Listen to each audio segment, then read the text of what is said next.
first, let me say welcome. It's a beautiful day in the neighborhood, a little wet, a little cold outside, but you know what? We're on this side of the dirt, not the other side, so we can appreciate it, right? I would like to welcome you to our Leadership Nacogdoches 22-23 State Government Session Prep. This beautiful day, Thursday, February 2nd. So I've met a number of you, some I have not. My name is Tyrone Pearl. I am the actual Chamber Public Policy Division Vice Chair, which is a whole brand new title we got. I was just Vice Chair of Business Development and so forth, but we got a whole new opportunity here. That being said, advocacy and public policy falls under my umbrella. Chamber Day in Austin. How many of you participated in the Lone Star Legislative Summit in 2022? So some of you are familiar with that. That's every year that they're not in session, so it's every other year on Point Blank. And Leadership Nacogdoches, where you have me now the opportunity to say hello and greet you and so forth. And working with Paul and Charlotte to make sure you guys have an exceptional experience and go through this Leadership Nacogdoches opportunity. Also work with the Chamber on a Chamber Advocacy Task Force. And the purpose of that task force is to consider options for more effective Chamber legislative representation and present recommendations to the Chamber Executive Committee. All that being said, basically we find things because we're taking a more proactive role in advocacy from a Chamber's perspective in our local business community. And with that being said, the task force, which has a season of time, it's not a regular standing committee that is ongoing, has identified some of areas that we will bring to the attention of the Chamber Executive Committee, i.e. some of which have been put in place as we speak, to move and have action on from a legislative and advocacy position. Some of the members of that task force committee is Shannon Conklin, who's the chair, John Ruckle, Donna Finley, Ted Smith, Heath Batters, and Kelly, our chamber team member leader, and myself. So we try to do what we can to help move forward in our new position of advocacy and so forth. Now, I also want to bring to your attention that one of the items that's going to occur today is part of the objectives for this Leadership Nacogdoches class for your day in Austin, and that will be more details for that will come up when Mr. Ruckle, John Ruckle, will talk to you and address it a little bit later in the program. And one thing that I'd like to also note for all of you in this room, which you have this particular sheet there in front of you, many of the things from Leadership NAC and from our advocacy and public division of public policies affairs is that we want to have the class become more familiar with state legislation, the Leadership NAC class and our legislators, and part of that is knowing what our priorities are. There's a front and back too, yeah. Now, priorities are everything from our I-69 to education to infrastructure and so forth that the Chamber has set as the objectives overall, but for you to become familiar with so that potentially will enhance what you have taking place in your day in Austin with the class, along with Leadership Lufkin as well, and your representatives. If you have an opportunity to read over this and have any questions throughout the day, I would definitely recommend it because it's very enlightening but very specific and goal-oriented. At any given opportunity, we definitely want you to interact with your legislative leaders if you get the opportunity. I don't know if that will be an available opportunity, but very important that you do. And if you also get an opportunity to mingle and get to know your Leadership Lufkin counterparts while you're there.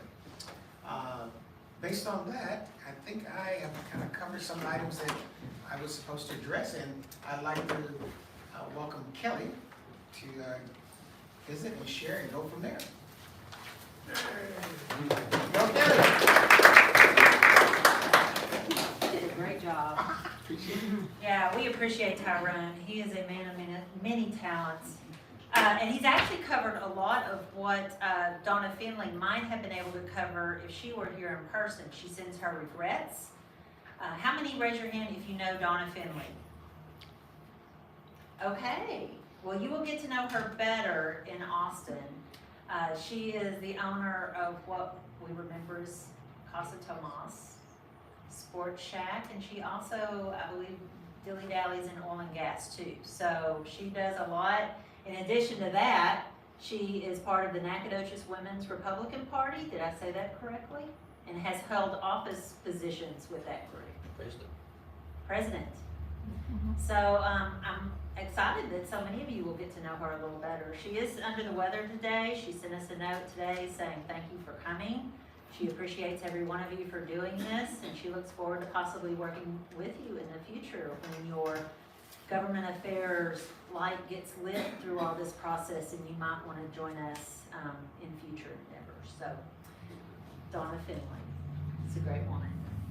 She's also been the chairman of our board of directors. Yes, past chairman.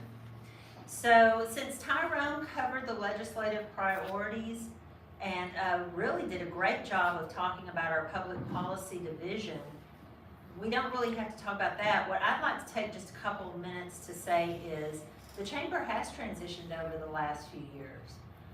Thanks to our president and CEO, Wayne Mitchell, and board leadership, we are taking a more active role in public policy.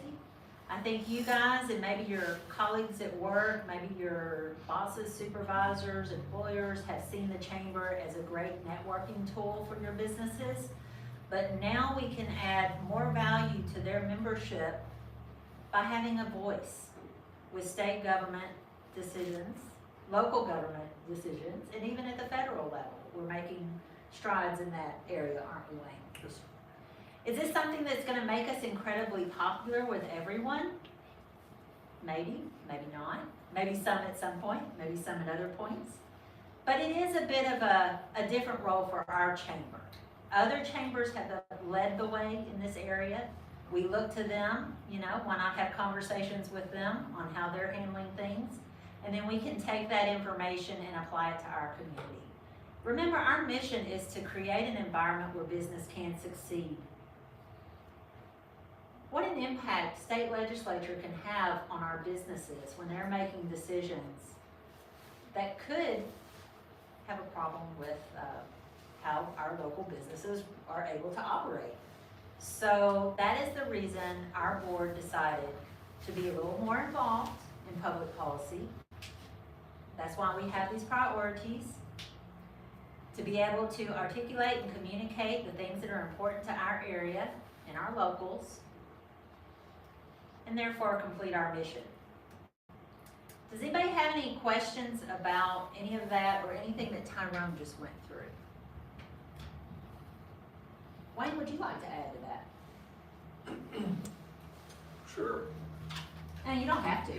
No, I will. I think that, it's interesting because the timing right now is perfect for this presentation today from my standpoint, because I'm in a period right now where I bet in the last 4 weeks, I've had no less than probably a dozen women and men in business come to me as recently as even this morning with issues that will have a major impact on their ability to be able to make a profit in Nacogdoches, Texas. And some of the things they're going to ask us to do, and if our board and our leadership agrees, probably won't be the most popular thing in the world because it will ruffle some feathers. But here's the deal. If we don't engage, those investment opportunities will go to someplace else other than Nacogdoches or even East Texas. They'll go to the Longviews, which I love Longview, and they got a great chamber up there. But I'm paid to advocate for Nacogdoches, Texas. If we don't engage and deliver messages to both Washington and Austin, the truth of the matter is we won't be the squeaky wheel, and we certainly won't get the grease. And if you don't believe that there's grease, take a look at some of the maps where major investments are going right now. The I-35 corridor is the only place where the Texas Miracle, in my opinion, is working. If you're 25 miles east or west of I-35, you're in great shape in Texas. It really is a Texas miracle. But the rural parts of Texas, and this isn't Wayne Mitchell, I read it in all of the state's major publications, is well behind the rest of the Texas in terms of wages, great jobs, major industries relocating. And the reason is because, to be honest with you, the investment really goes along the major corridors, all the way down to Houston, and then across I-10. Our job is to advocate, to say to remind legislators and regulators and investors in Austin and in Washington that we count too. The second part of it is you folks, most of us live in the oldest town of Texas, 300 years old. That's a wonderful claim. The bad news is our infrastructure is 200 years old and needs to be replaced. Well, I love my businesses, and the truth of the matter is you can't address $200 million of infrastructure deficiencies on the back of my businesses. So we have to go to Washington, we have to go to Austin. Washington passed a $1 trillion with a T infrastructure bill. And it could go to any place else but Nacogdoches, Texas, if we don't get our oar in the water and our messages out there. Our job is to go there and to tell them that we count too. We pay taxes and we deserve our fair share. But if you're not there, they won't hear you. And here's the bad news, it goes someplace else. You know, I cringe in my job sometimes when I see major business announcements and see where they're going, because all too often you're going to a community today that's already saturated. They already have transport. You ever been to Austin lately? Trying to navigate that city? It's really difficult. Their traffic, and it's not because of the fact that they have a bad road system. They're over capacity. They've got more people and more opportunities than they can possibly handle. Just one little for Nacogdoches, just a little. So that's our job, and that's your job. And here's the deal, this guy here and I met years and years ago. He was a legend in the insurance industry when I was a teenager. No, I wasn't a teenager. I was a young man lobbying in Maine. You're younger than me. Yeah, Yes, you are. But we met, he was with the National Association of Life Underwriters and providing great leadership. And the truth of the matter is we were both lobbying, right, John? But as good as I was as a paid lobbyist, the best lobbyist in the world was someone like you folks. It's folks that are citizens. You talk to Jerry Jones and you talk to Sean, they're going to tell you that those state legislators listen to constituents before they listen to the hired guns. Is that a fair statement? I'm gonna tell them that. Huh? I'm gonna tell them. John's Just a gonna minute. tell us about that. So yeah, that's the deal, and that's the reason we need to mobilize you and equip you to get our messages out, because, and it's not, look, we're blessed with our legislative representation.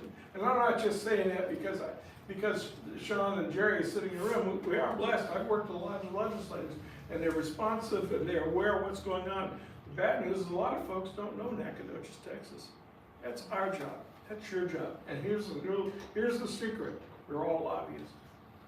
Every one of you. You're stealing my thunder. That was bold in the line. Okay, so it sounds like Wayne took care of John's introduction. John, we have had an amazing turnout for this event, this meeting. So if we can be so rude as to bring in a couple more chairs for you, for our guests, and you can come make your way on up here. And we'll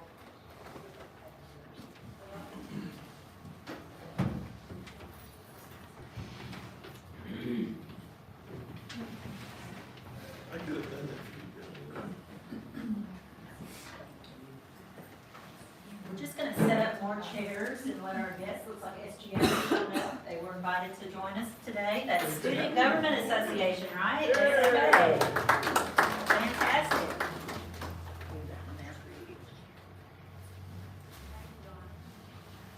Am I supposed to get started? You're on. Am I on? Yes, sir. Let me introduce him. John Ruckel owns a very successful insurance agency here in Nacogdoches, Texas. As I indicated to you, I met him years and years ago. He was in Washington, D.C., was recognized as truly one of the great voices and advocates for the insurance industry in the United States. And I learned a lot from John, and the good news, we were both lobbying for the same thing, so we weren't opponents at the time, but it truly was an honor for me to have the opportunity to reconnect.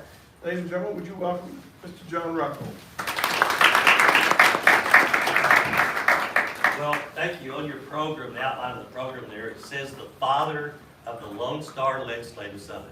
Now, I know that was Kelly's idea, but I'm concerned about how my involvement in that event, how I'm recognized going forward. Initially, I was the architect, and now I'm the father. So Kelly, in 2 years from now, will I be the grandfather? Grandfather. Yeah, that's what I thought. So anyway. We'll have to have an offshoot, an offspring. Well, okay. It is a pleasure to be here today. As far as my profession and what I do and working with the public, this is my second favorite thing to do. Now, I think Wayne told you what business I'm in, so you could guess what my favorite thing to do. If any of you would like to review your life insurance sometime later this week or next week, I'd be glad to meet with you. I just got that plug in.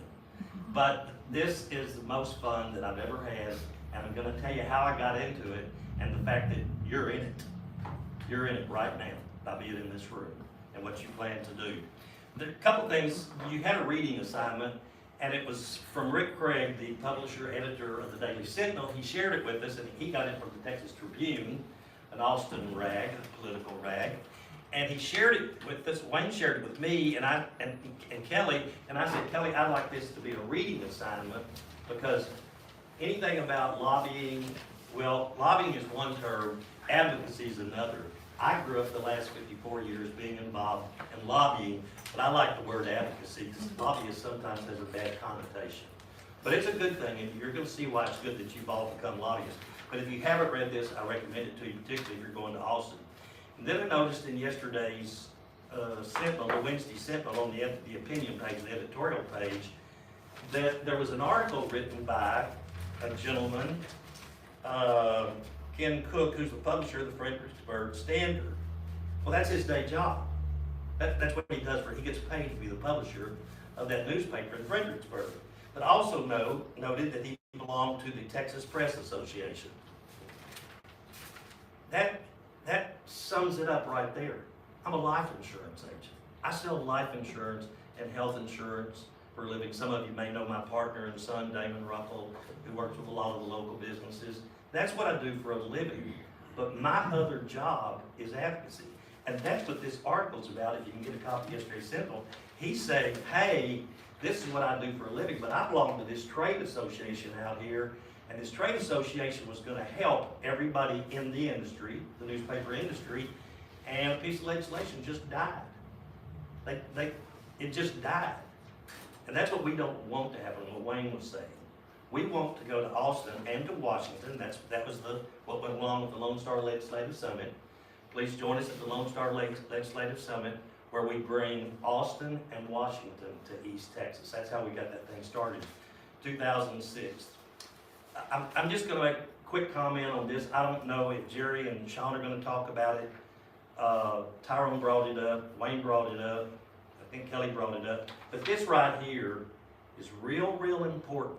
And you need to hang on to this. And if you're going to Austin, you need it in your purse or your coat pocket or your briefcase or whatever, because this is the reason you're going to Austin. You're not going to Austin to talk about pro-life or pro-choice or abortion rights in the state of Texas. You are not going to Austin to talk about the Second Amendment and gun owners' rights. That's not why you're going. You are going to Austin to represent Nacogdoches County and Stephen F. Austin. That's the hat you're wearing. And you have to park all your personal agendas and opinions on the side. You don't have the luxury. You're going representing this community and the businesses in this community. Now I'm going to actually go to my opening remarks. So you're about to become a lobbyist. You have just gotten into the advocacy business. More specific, you're going to be a grassroots lobbyist, and I'm going to help you distinguish why and how, what's the difference in a professional lobbyist and what's the difference in a grassroots lobbyist. Well, a professional lobbyist has to register, number one, and they get paid a lot of money, number two. A grassroots lobbyist, you do not have to register to go to the Capitol and to meet with your state rep or state senator. You do not have to register. And you get to do all the same things that a professional lobbyist does. You do not have to register to go to Washington, D.C. I just got back from Washington, November, and I'm headed to Austin for 2 weeks, and in May I'm going back to Washington, and I get to go in there. I don't have to go below the radar, I don't have to sneak around, and I get to do all the things those high-paid lobbyists do. And why am I going? To bring home, I'm in Washington, to bring home the bacon for my industry and my business, and benefits for my clients, tax advantages. And when I go to Austin, I go there on behalf of I'm going to spend 1 week there on behalf of the insurance industry, but the week before that, I'm going to be with you advocating for Nacogdoches County, Stephen F. Austin, and all the other rural communities in Texas. lobbyist is not a bad word. I do like advocacy. A lobbyist is not a bad person. My 45-year-old son is a high-paid lobbyist, and he's a good guy.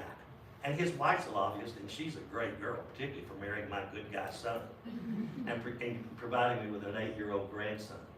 But they wear a lot of different hats as lobbyists. They live in Dallas. A professional lobbyist, again, is someone who represents a trade group.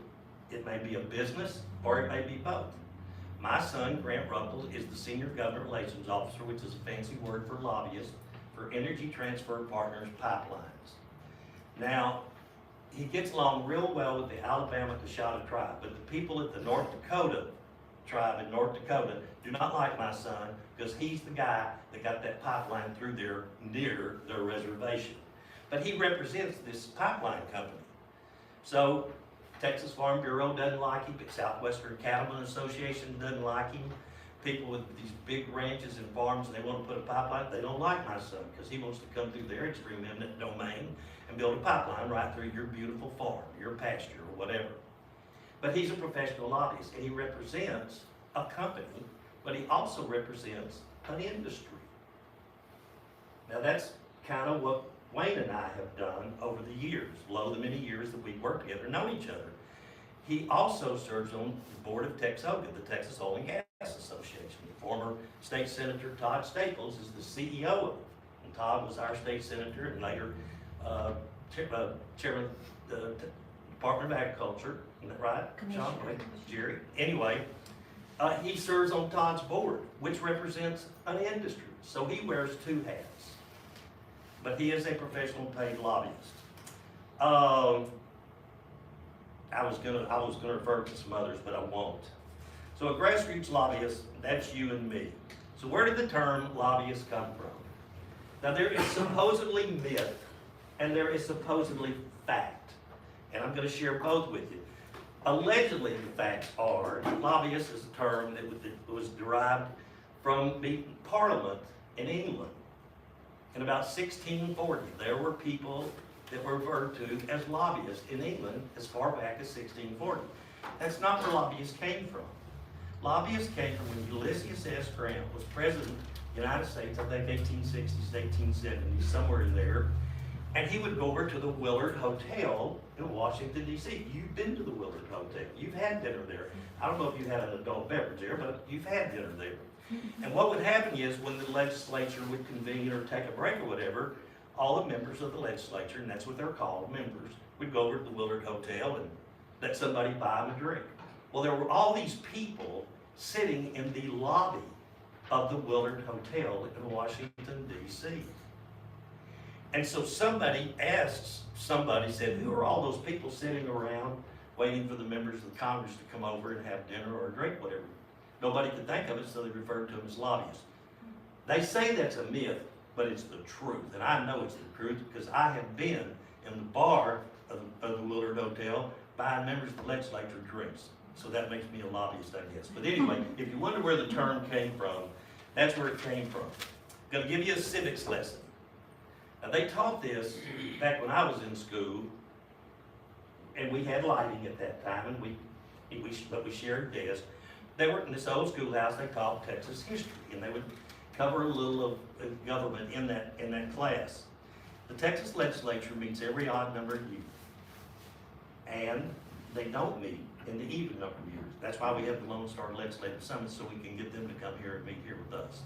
But they meet in the odd number of years for 140 days. They start meeting, I think, about the second week of January, and it runs to the last day of May or the first day of June. But it's 140 days, and it only meets in odd numbered years. You can't have special sessions, but there's only one person in the whole wide world that can call a special session of the Texas legislature after the general session, and that would be the governor. He is the only person. The legislature can't get together and, and try to force him into one. The governor determines if there will be and when there will be a special session. They can run as long as 30 days. Sometimes they may last 7 days or 10 days or 12 days or whatever. They can last 30 days. Into that 30 days, that session's over with, whether they got anything done or not. And then the governor can turn right around and call another special session. He can call as many as he wants. You have 31 state senators. Ours is Robert Nichols. His boss is sitting right back there in the back of the room. Wave Sean so they'll know who Senator Nichols' boss is. She's the lady that lives and works in this area to keep the senators straight and to make sure that we have a voice in this area from here to the senator. Sean helps us with that. You have 150 state representatives.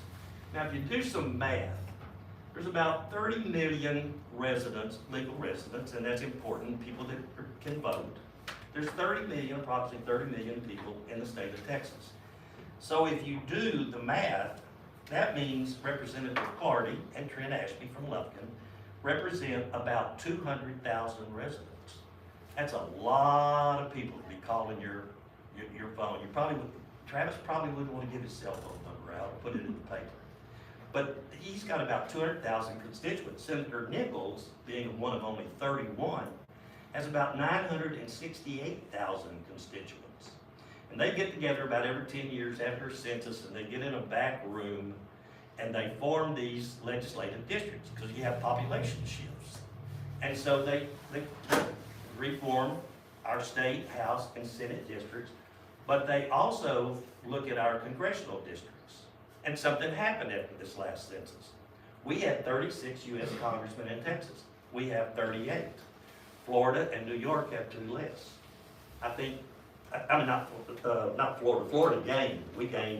Florida gained 1, we gained 2. New York lost 1, I think, and California lost 2 because of population shifts. So we had to reconfigure. We were cramming 36 U.S. congressmen to this state. Now we got 38, so we got to spread the numbers out a little bit.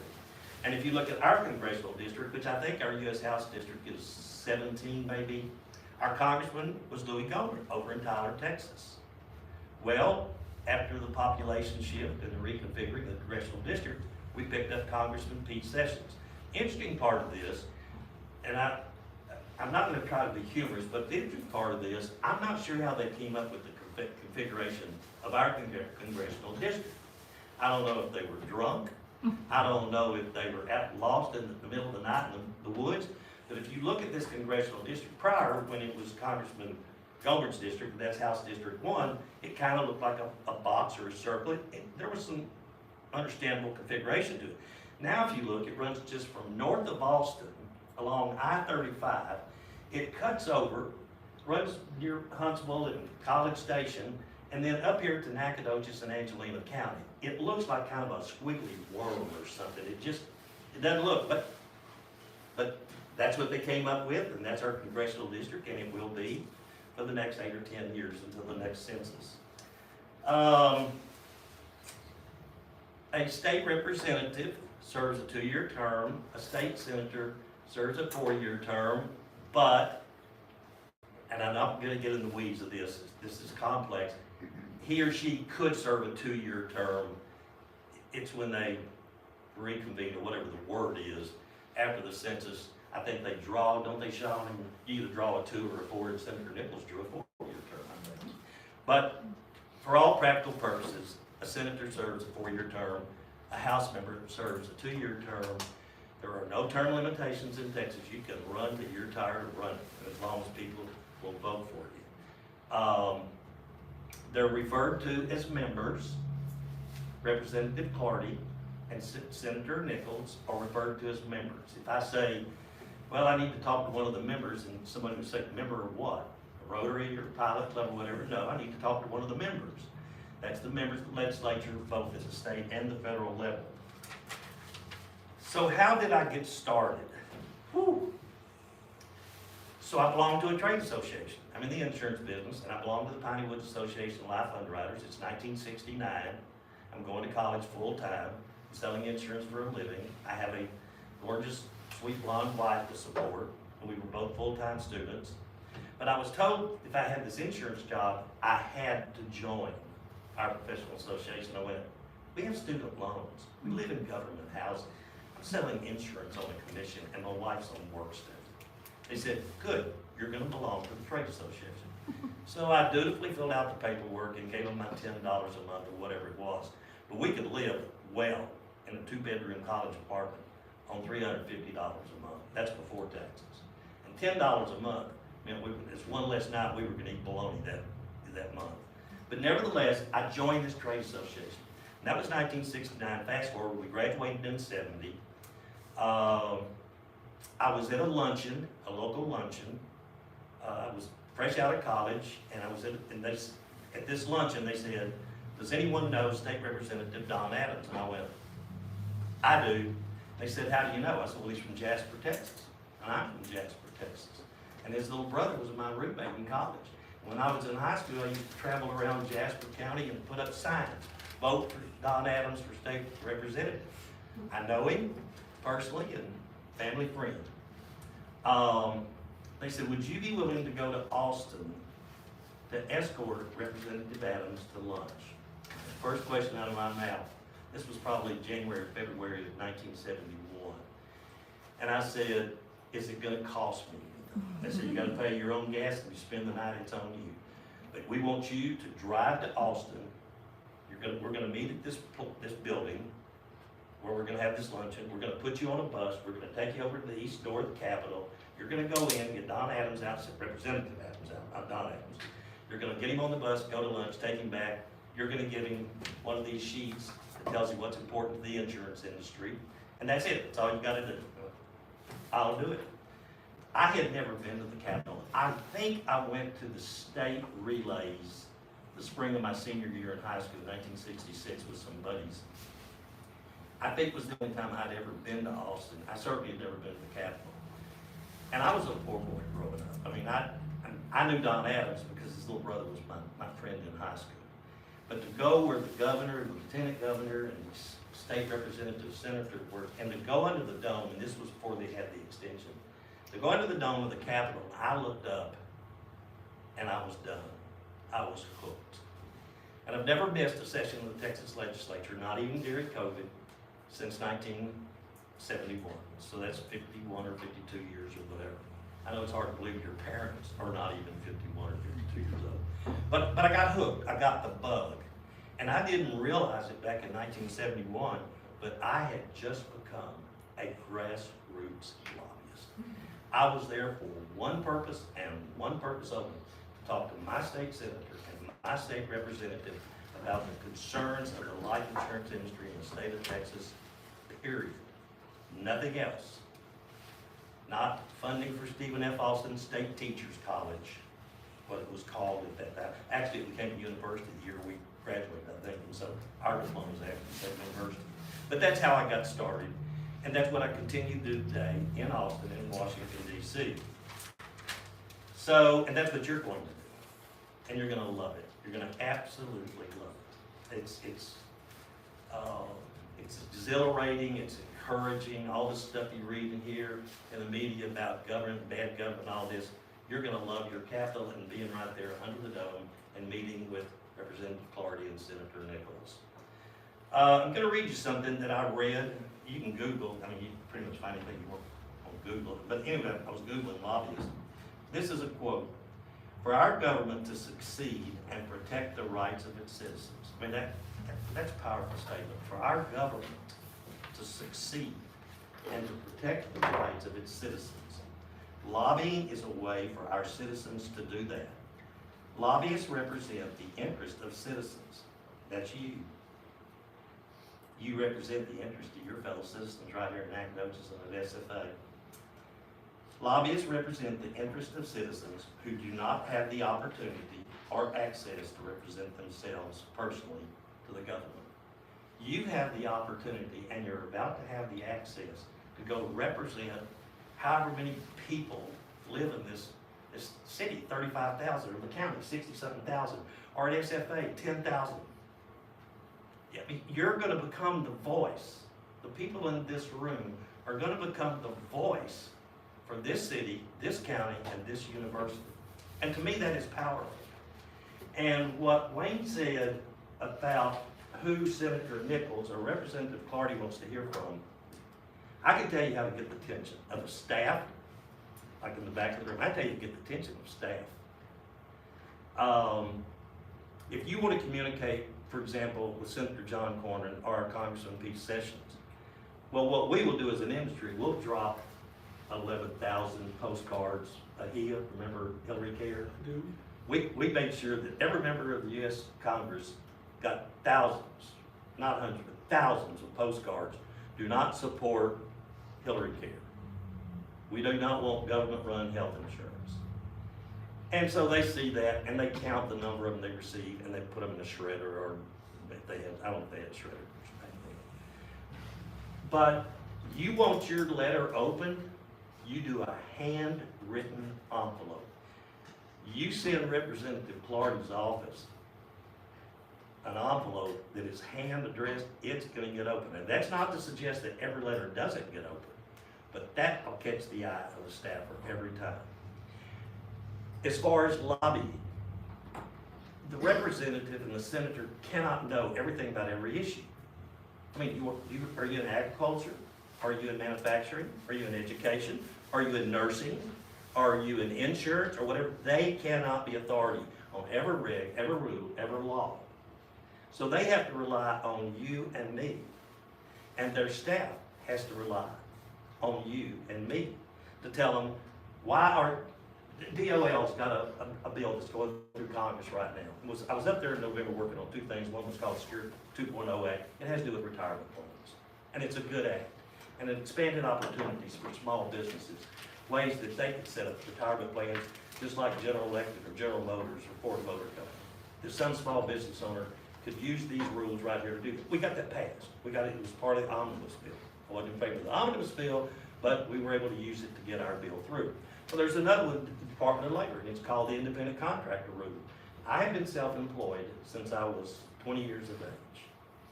I don't have a salary. I've never had a salary. It scares the living daylights out of me sometimes, even after 54 years. But Congress, because the Department of Labor, in their infinite wisdom, wants to make me an employee of an insurance company. I don't want to be an employee. I like it the way it is. So what do? I go meet with my U.S. Congressman. He said, we'll carry the bill. He's on the House Financial Services Committee. That's a powerful committee for the business I'm in. He said, I will author and carry the bill. 4 months ago, I had never met Congressman Pete Sessions. Since that time, I've had a private luncheon with him, 5 or 6 couples from this community on a Saturday that he and his wife came here. I've sponsored a fundraiser for him, and I've been to DC to meet in his office with him and his chief tax guy. Just because Congressman Sessions, I was in town, and I said, I would like to introduce myself. My name is John Ruckle. I'm glad you're our U.S. Congressman. He didn't know John Ruckle from Adams All Fox. He probably still doesn't care if he knows John. He probably wishes he had never met John Ruckle, actually. But I know him, and I call him friend. He even gave me and my wife a sweatshirt when I went to Austin. So that's how easy it is, and that's what you're about to do. But I want to go back to that who is Senator Nichols, or Representative Clardy, or Representative Ashby going to listen to? Someone from home who votes for them, who may contribute to their campaign or not? Or is he going to listen to some hired gun who's going to buy him a cocktail or a cup of coffee at lunch or at a reception? Now, you're actually going to a reception, so you'll be able to observe that firsthand. If you're going to Austin, there is a reception at the Austin Club. It's a neat place. A lot of lobbyists hang out there.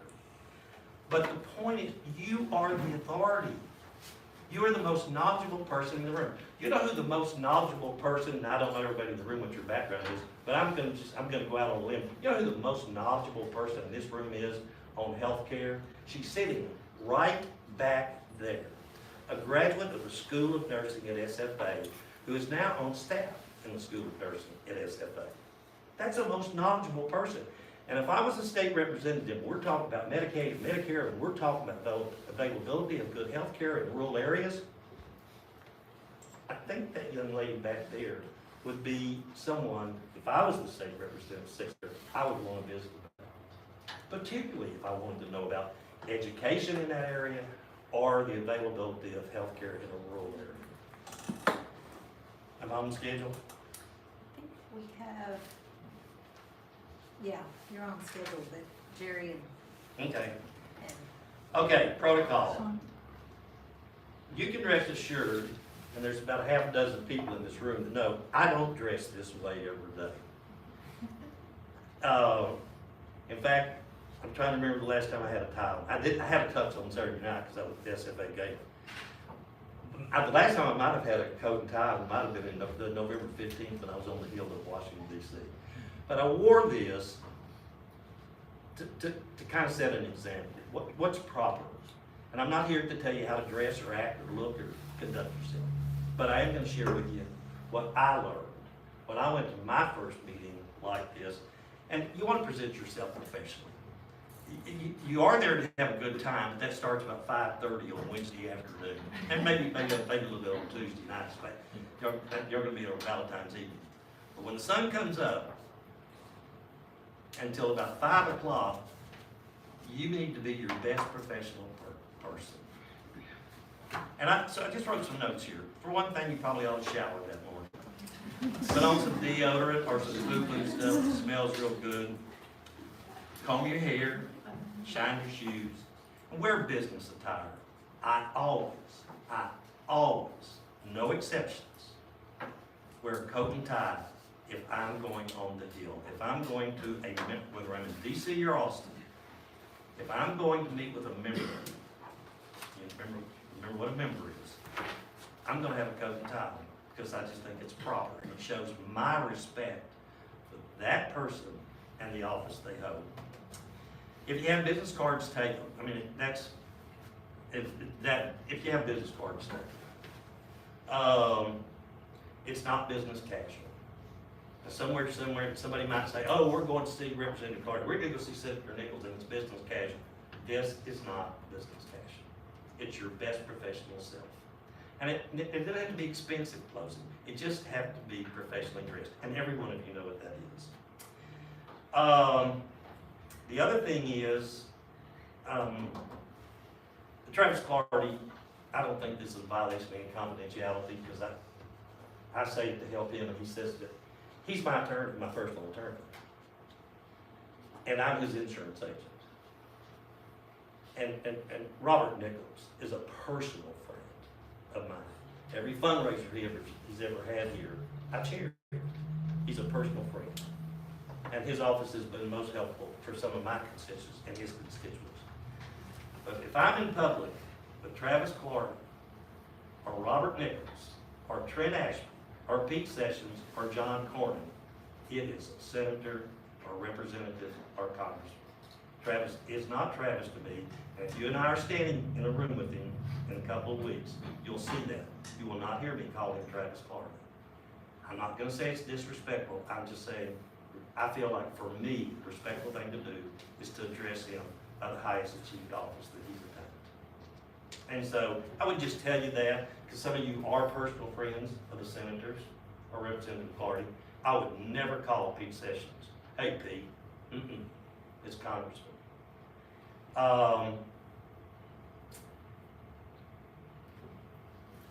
And just, this is FYI, part of your civics lesson. Lieutenant Governor Dan Patrick, when addressing him or referring to him, he's Governor Patrick. Governor Abbott does not get his feelings hurt. It doesn't think it's demeaning to him to call Governor Patrick, but you call the Lieutenant Governor, whether you're writing him or addressing him. If I was talking to Dan Patrick, Lieutenant Governor, and you might see the Lieutenant Governor while you're there at the Capitol, it's Governor Patrick, how are you today? Your Attorney General, Ken Paxton, is General Paxton. Now, everybody else can be as Mr. Justice or Madam Justice or whatever, but those are two of the exceptions that come to mind. A land commissioner is commissioner, Madam Commissioner. We have Dawn is our land commissioner. Now, ag or land? Land. It's land. And she is Madam Commissioner to me. Unless we're having lunch together at the Fredonia Hotel, and then she can be Dawn. But if I see her in Austin, it's Madam Commissioner. So just keep that in mind, that it's just a good thing. I'm getting close. Staff, and not because they're in the room, but staff. This happened, I don't remember when it happened. Congressman Charlie Wilson was in the U.S. Congress, that was a long time ago. probably around 1990 or something like that, I traveled around the country doing workshops like this in the insurance industry. There was a lobbyist from Washington DC. He and I traveled together and we did regional workshops. We'd get 5 or 6 state associations together and we would have training sessions. So one day he and I were on the Hill, and Texas didn't have any Republican congressman, I don't think, at the time. We went 100 years before we had a Republican governor. But we didn't, I'm not sure there was a member of the U.S. Congress from Texas that was a Republican. If he did, I don't remember meeting him or her. So that day, I went to 11 offices. We started early and we finished late, and they didn't give us a lot of time. And I met with a staffer every time. I never saw the congressman, not at a distance to say hello, or my name is John Ruffle and I'm from Nacogdoches, or I'm here on behalf of the insurance industry. I never saw an elected official. One day, I'll never forget it. We worked from 8 till about 6 that day. And we worked with staffers. And you know what? That's who you will work with. Because that's where you get things done. That's where the rubber meets the road. Their staff is so valuable to them in establishing, maintaining relationships, being the eyes and ears. Those 2 ladies back there are the eyes and ears of what's going on in this room, and they will report to their bosses what they saw and heard today, or any of the constituents they may have met with today. As a matter of fact, after we get past the personal greetings, I want to talk to the chief of staff. That's really the man or woman that runs the office. But I want to talk to what's called an LD or an LA. That's a legislative director or legislative assistant. And it'll be on their card. When you walk in the room, that LD or LA will hand you their card, and you're supposed to hand up your card. And you want them to have their card. Because if I've got this independent contractor rule, DOL shoving it down the Congress's throat, and it's about to go through, and my life is about to change forever in how I represent you as a client, I want to be able to pick up the phone and call, and I just went blank, Tucker Anderson, who is chief counsel to Congressman Pete Sessions. When Congressman Sessions carries that DOL, carries the independent contractor rule, when he carries that piece of legislation for our industry, it will be Tucker Anderson that he and I sit down to work out the details in that piece of legislation. Staff is so valuable. You want to have a relationship and you want to be respectful because they're working for you. And I will tell you, they don't get paid a lot of money. That's another thing. A state rep and a state senator, does anyone, other than 4 or 5 of them, does anyone in this room know what a state senator or a state rep gets paid? Raise your hand if you do. Okay. How much? Zero, isn't it? No, $600. You get paid, that's before taxes. That's before withholding. If you're a state rep or a state senator, if you're one of 31 people in this state representing 600, however many I said, 968,000 people, your monthly salary is $600. You better have a trust fund or a day job. Or marry someone wealthy, and I didn't do any of the 3. That's another reason I don't serve in the legislature. I didn't marry a wealthy lady, I don't have a trust fund, I'm gonna keep my day job. And so, you need to know that. Both of my sons, when they graduated from college, their first job was working for senators. Imagine that. My oldest son, who lives here, is my business partner, worked for Senator Phil Gramm from College Station. And Damon ran the Houston downtown office for Phil Gramm. He got lots of phone calls because Phil was only one of the 2 U.S. senators in the entire state. So my son got a lot of phone calls, and they were never happy phone calls. It was like, where's my Social Security check? Or I didn't get my veterans benefit. Or my neighbor is driving me crazy with their chickens. I mean, Damon got every kind of call known to mankind. Damon got paid $17,000 a year as a college graduate before withholding and his health insurance. My other son, who is a lobbyist now, went to work for Senator Steve Ogden, who was chairman of the Texas State Senate Finance Committee. Great guy, great first job for him. And he stayed for about 6 months, and he called and said, Daddy, I want to come home and go to work with you. Come home, we'll talk about it. And he came home. And after he worked with me about 4 months, he told his mother, my wife, said, I can't work with Dad. This isn't going to work. And so we had a talk, and he was real nervous. And I said, what do you want to do? He said, I want to go back to the legislature. So we went to work for state representative at that time, Wayne Christian, graduate Stephen F. Austin, was a fraternity brother of mine. Wayne is now chairman of the Railroad Commission. I don't think they've changed chairmanship, have they yet? But he's chairman of the Railroad Commission. Well, my son, who was his chief of staff, fast forward, is now, what did I tell you, a pipeline lobbyist. Guess who regulates the pipelines? Wayne Christian. And I thought, Grant, I am so glad you and Representative Christian got along 30 years ago, because he's your boss again.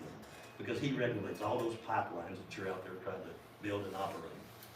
So, what have I not told him?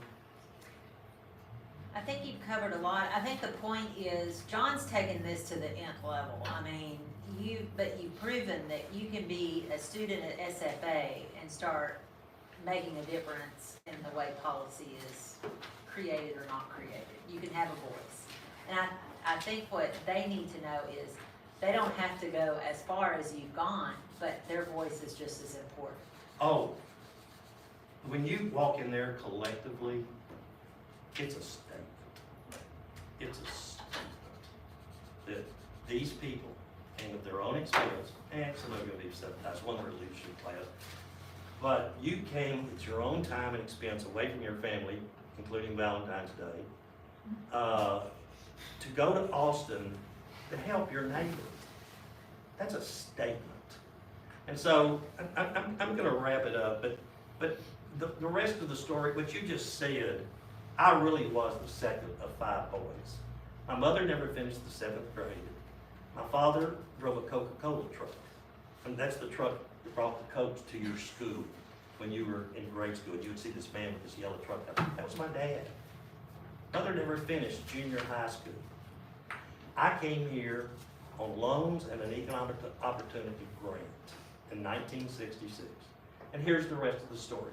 That day, that Sunday afternoon, and I wanted to be at A&M so bad and be in the Corps, so bad. I would have given anything, and I'd been accepted. But for economic reasons, I didn't have transportation, and this was close to Jasper, and my roommate was from Jasper. In fact, his dad was my dad's boss, a different roommate. And on that first Sunday here, I was living in a rooming house on Weathermark Street. I walked all the way across campus to dorm 15, which is over there by McDonald's, the last girls' dorm on campus. I mean, why wouldn't I go over there? I was a freshman male, and that's where the freshman females were. And I got almost there, on the corner, across the street, from the front door of dorm 15, where all the freshman girls were. I got right there. I mean, I was almost a Mecca. And this skinny, blue-eyed blonde with flipped-up hair turned around with this baseball-sized blue eyes. And I said to her, I don't believe a word you're saying. I was just one of those guys that would just pop off at strangers. That was just my personality, my nature. And she turned around, and I looked at Pat, and I went, damn, I didn't even make it to the freshman girls' dorm. I married her 2 years, almost the day later. She was 19, and I had just turned 20. I had to get my parents' permission to get married. And we went on. Next year, I went into the insurance business. We graduated together. We graduated on time with our class. Another story for another time. I took 50 hours in 12 months because I didn't want her graduating ahead of me. So I took, from September of 69 to August of 70, I took 50 hours. The other 80, I kind of just muddled through and made a bunch of band grades. So, but anyway, but we came here, and she had already enrolled at Baylor, but had visited here with a friend from high school just to see the campus for a weekend, and fell in love with the campus and went home and told her parents, I don't want to go to Baylor. If I had a daughter and she told me she wanted to go to Baylor, I'd go. I just saved a lot of money. But she did, and she came here. And neither one of us was supposed to be here. And we were nobody. She came from a working class family in Dickinson, Texas, and I came from a working class family in Jasper, Texas. And we came to SFA. And now I'm hanging out with U.S. senators and y'all. And so, enjoy this. What you do is so important. And yes, you are now a lobbyist, a grassroots lobbyist.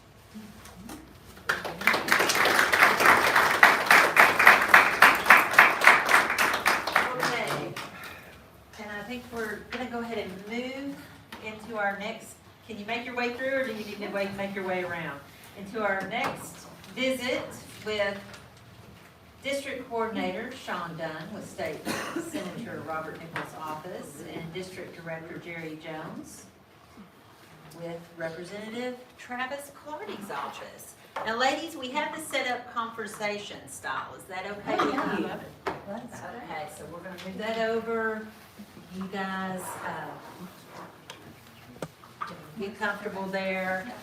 We do have some information they wanted to show online. This is available to anyone, correct? Yes. I'm gonna, okay, I'm gonna let you, do y'all have a formal, I mean, I didn't have an introduction prepared for you. No, we other can than your- introduce. Okay, Yeah, we can do other than that. your titles. Well, I just wanted to start off and say I'm Sean with Senator Nichols' office. It's great to be here with y'all. This is quite an honor, and I want to thank Kelly and Wayne for giving us this opportunity. So often I feel like our jobs are misunderstood and what we do is misunderstood. So this is a great way to connect with y'all, build some relationships, and hopefully make you feel more comfortable visiting your legislators in Austin and maybe one day DC.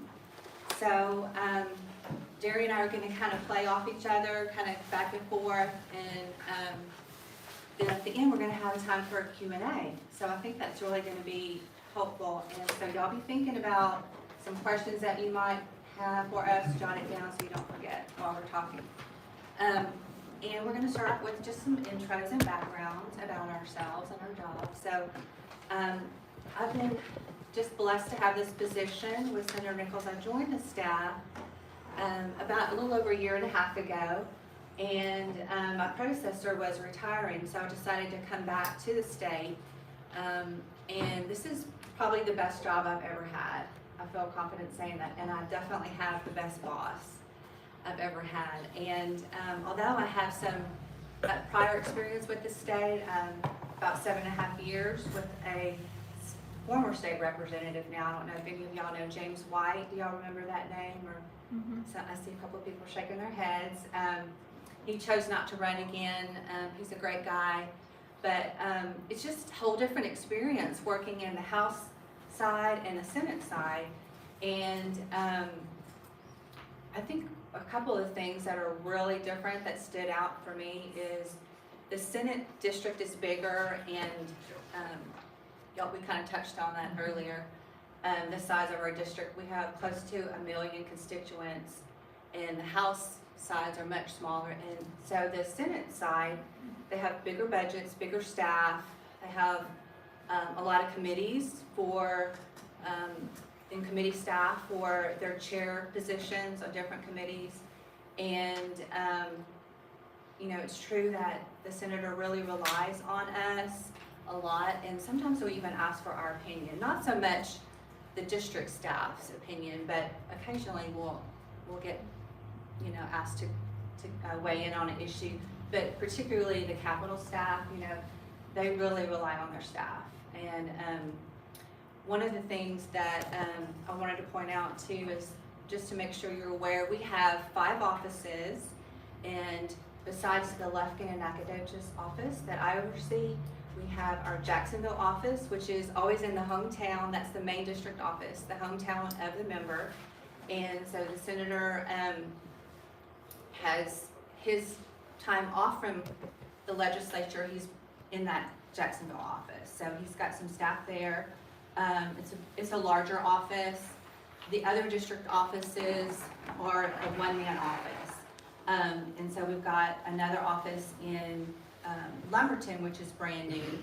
After redistricting, we shut down our Montgomery office because we lost that county, and we have a Lumberton office. So we all work together and interface quite a bit within our particular Senate district, and also we interface with our cohorts on the House side on different casework that we might have when we're working with constituents and trying to solve issues, working with agencies or state laws.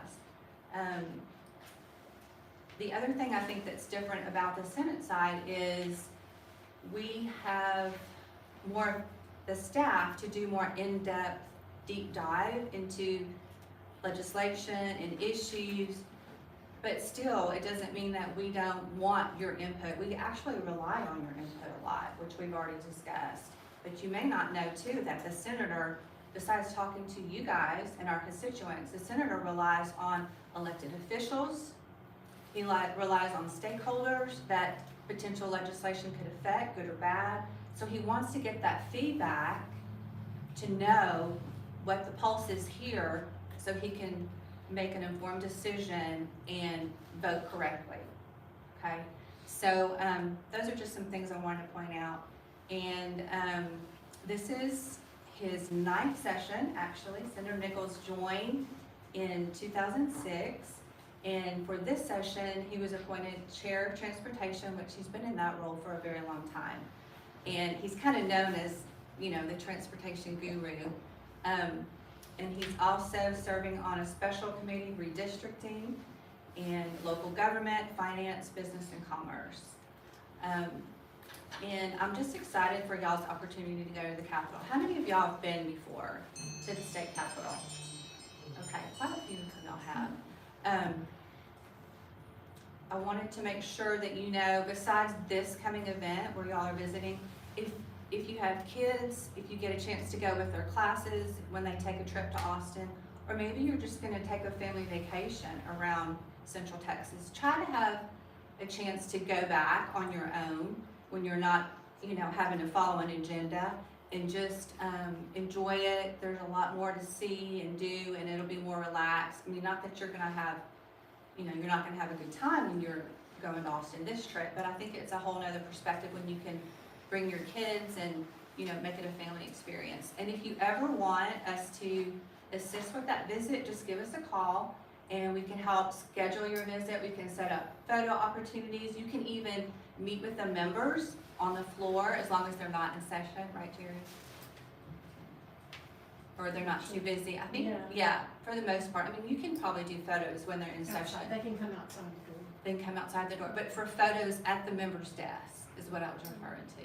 I was thinking about one of the pages. Yeah. I don't know, that may be different. in the Well, I city. know we did that with the house side. Okay. Yeah. So maybe it's a special request, but it never hurts to ask.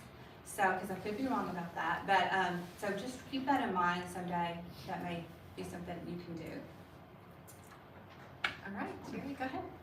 Well, my name is Jerry Jones, and I'm District Director for Representative Clardy. I office in City Hall, right here in Nacogdoches, on the 3rd floor, right across from City Administration.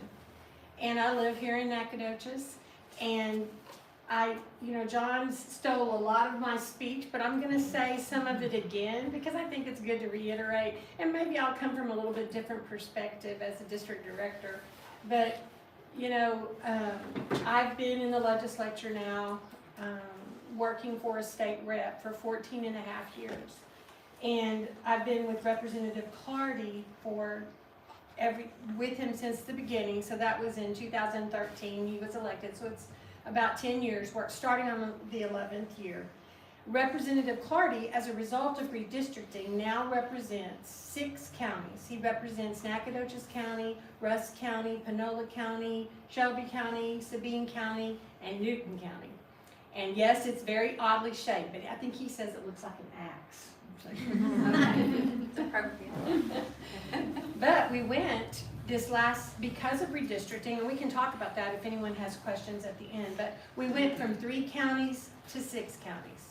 And that was in order to get that population sweet spot, which law requires to be around 190,000 or 200,000 residents in a state house district. So every 10 years, we go through this change. And it's a very political process, I'll just say, but it is governed by laws and by judicial oversight. And it has to, things have to work in a certain way. But anyway, the lines were redrawn and we're getting used to representing new counties, and that means getting used to new constituents, getting to know new constituents, getting around and knowing all the elected officials and all. And that's really a fun part of this job, and it's great to be here today to get to know y'all. And one of our favorite times is when Nacogdoches and the Chamber come to the Capitol, and when we have Leadership NAC in the office. And y'all can look forward to in Representative Clardy's office coming on in. We're under the dome now, we like to say. Representative Clardy, because of seniority, was able to choose an office that's actually inside the Capitol, not in the extension anymore, so it has all the historic features. It's kind of small, and you might feel like we're all crammed into a phone booth, but it'll be a great experience, and he really likes to sit down with the group that comes from Nacogdoches and just answer candid questions. And so it's always a good time. And pictures, so have your camera charged and ready to go. But anyway, moving on, let's see. What is my job description actually? People wonder, and I find that they're not very familiar with how a legislative office operates or what it is that we do. And so I tried to come up with a really short description of it. We interact with and advocate for constituents, and we also liaise with local elected officials. We handle the communications. We handle those emails, those phone calls, those office visits, those walk-ins. We handle legislative requests or proposals that constituents or groups bring to the district office. There's a lot of ways those requests can be made, but a lot of them come through or they start in the district office, in the community. And I've had the pleasure of working on some projects from the ground up, and we might get to talk about some of those. We also are involved in this side of the advocacy you're going to be doing. You have legislative priorities that you want to bring on behalf of Nacogdoches and the Nacogdoches Chamber, and we're going, we've heard those, we've been in meetings, and we know what they are, and we're going to be working with you on any of those kinds of issues to make sure that your voice gets heard to the representative. And again, I like the way John puts it, that we are the representative's eyes and ears when he's not there. We multiply his efforts. And we do go to a lot of meetings and work with the community and try to support the community in however we can, but as resources especially. So, how did I get interested in this particular role? And how did I get interested in politics and state government and wind up here? So, I would say never underestimate the value and the impact of experiences that happen in young people's lives, formative experiences. And for me, the first time I ever stepped foot in the Capitol, I was junior in high school. And I was there as a citizen of Texas Girls State. I had been sponsored by the VFW as a citizen of Texas Girls State. And that's a particular program that has been run for years and years in this state to teach young people about their state government. And so it's a mock legislature. And for a week, we were going through the whole process, but it wound up that we were at the Capitol on the floor and seated at the representative's desk having a mock session. And I couldn't help but reflect on that when we were at swearing in on January 10th, because I was seated again on the floor with Representative Clardy and his wife. And I remembered that, so many years ago, and it was a long time ago, but I was there as a citizen. And it just so happens that Representative Clardy was also there for Texas Boys State. So he was a citizen. So there's formative experience that obviously affected and impacted us. And I did make a couple of trips to DC, and I was raised on school board politics because both my parents were school employees, and they weren't teachers. They were secretary to superintendent was my mom, and my dad was over grounds and building and maintenance and transportation. And I spent many a dinner getting indigestion over, the stresses and crises that were happening in the school district, and really talking about the politics of their jobs. But, I guess it got to me, I ran for student council president. And then, I went to school, I got a degree in criminology and corrections, and I wound up doing crisis intervention work in police department in a school district. So I had that experience, and that's where I learned casework, and we're gonna talk about what that is. But I learned to do casework in that experience. But then I took a detour. I detoured and I went home.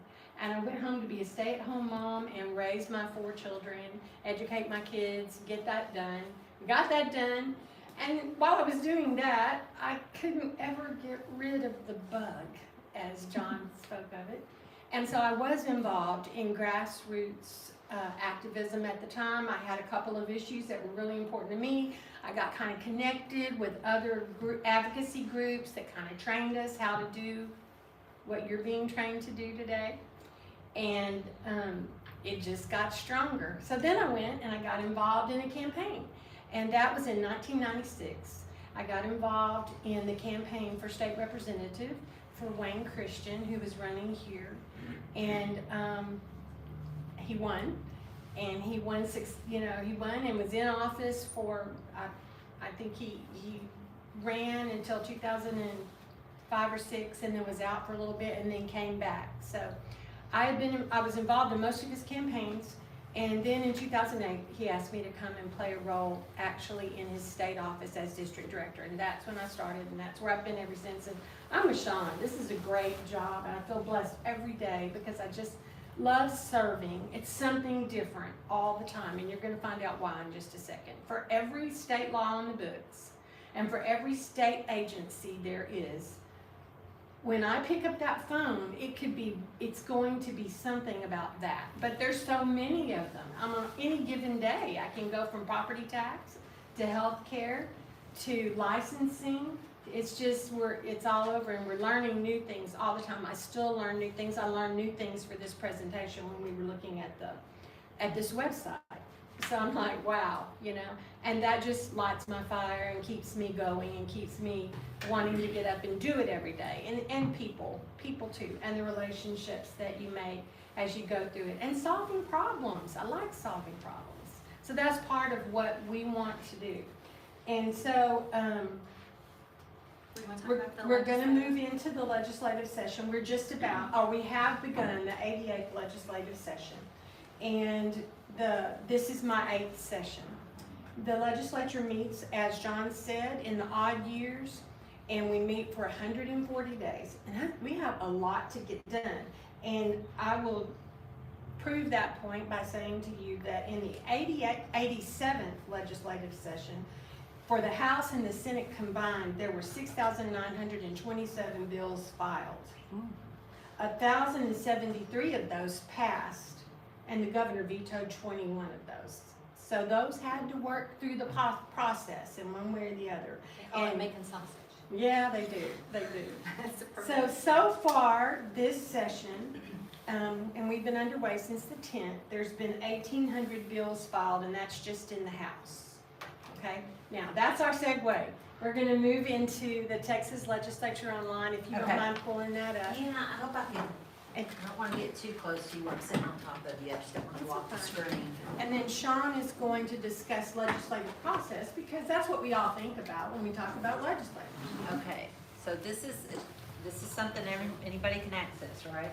Yes, Have this is fun a with it. public website. It's called Texas Legislature Online. All you have to do is Google it to get there. So you see those blue boxes on the far right side, that third one down, legislative process, how a bill becomes law? There's just a ton of information on this site. I hope y'all check it out. Did you click on it? Oh, no, is that the one you want me to? Uh-huh. Yeah. Okay. And then scroll down, this is a lot of explanations, but I want to scroll down to the pictures because that, to me, says a lot. All the way to the very end, there's a flow Okay. chart of the legislative process. Oh, cool. There it is. So, the first one there, let's see. I think, scroll down a little bit so I can see the top. Lower it. Keep going. Go to the page before. There it is. This is the Senate side of the House. Yeah. Okay, So- process for Senate bills. This is for Senate bills. So you'll see the first reading, then if it's referred to committee, you can follow it down, whether it's amended or if the vote fails. If it continues on, it'll go through printing and distribution, floor consideration, second and third reading on the floor, and then it's gonna be kicked back. If it passes, it's gonna, after the third reading, go to the top of the page. It's gonna go to the House, and it'll continue down. So you guys, I'm not gonna go through the process, but you can look this on your own. About how many bills are filed and how many get to right here? Well, that number she gave you was. Okay, so you already Almost said. 7,000. Yeah. Okay. And then the same process happens in the house, so you've got this flow chart for the house. So just, if you wanna do a deep dive and learn more about this, we don't wanna bore y'all with this information, but I just thought that was a good section to point out to you guys. Also, if you go back, Kelly, to that, homepage, yeah. Where is it? The legislative archives. There's a reference library. I was Uh-huh. gonna talk about that. Okay. With the legislative archives. The video broadcast. There it I think is, video. might- Yeah. Legislative archive system. Yeah. On this side? Oh, you were just there where it Under says, how do additional I, searches. go up one, go up. See the, there you go, there you go. Yeah. So there, you can also search bills there. You can get them to do research. We use them a lot if we're trying to get information on bills. If we can't find it on our, sister site, which has a lot more information than TLO. We have a sister site for only, legislative staff. We can do a request through the legislative reference library. You can also check out books from them and get those sent to you, and reports and whatnot. And then Jerry was gonna cover Well, I was gonna show you a different way to search for a particular bill. bill. So if you'll notice at the very top, search legislation. Okay, if some of you belong to trade associations or groups, you're gonna get emails and they're gonna say, or you're gonna get it from the chambers saying, here's a bill that's not good for our members and we want you to be informed about it. So take the bill number if you wanna look at it for yourself. You can go here. The bill search? No. Just make that go away for a second. Just, oh, I'm sorry. Okay, see where it says 88, that means that you're in the right session. And then go click on the bill number, where it says bill number, click there. And then just type in, and I'm gonna give you a bill number, HB. You just type in HB for House Bill, and type 1437, and that's a bill that my boss has filed, so I know it's gonna be there when we go. Okay, there's a bill, and it's related to insurance, automobile insurance. And it's done by Representative Clardy, and you can see the date that he filed, and across the top are all the different things you can explore about that bill. You can go read the text. These are the actions that we looked at, but there's the text. It's in 3 different formats. You can go look at companion bills that may have been filed in the Senate. Then you can go look at who the authors are. But the most important thing really is go to that history tab. The bill stages? The history, it's on the very Oh, far yep, left. yep. Uh-huh. And that's gonna show you where that bill's at. But by the time that bill gets through session, if it makes it all the way through, it's gonna have a list that's gonna have probably 15, 20, maybe 30 actions. And you're always gonna be able to tell what's happening with that bill if you can get to this page and look it up. So I don't expect you to master this today. I just wanted you to know this is available. And at any time that you need information about a bill, there's a hotline number at the Legislative Reference Library if you go back to the main page. See down in the corner, Legislative Reference Library. That library serves the legislature, but it also serves the public. And anytime that you have a question about a subject and you want to know legislative history on that, what was done last session? Who's working on this now? Could you send me some clippings? You can email those folks and they live to answer your questions. They're master librarians and they love to research. And I think they have a rule that they respond within 24 hours. And they'll respond to us because sometimes we have the same questions and we need a shortcut. We can research it ourselves or we can ask for help. And I think that this is one of the best kept secrets and taxpayers should know that it's there and you can access it. Is this good to also reference in the off-season when legislature? Oh, yeah. Reference it anytime. There. Yeah, you can do a lot of Staff. research. They are staffing Yeah. you around. Okay. Yes.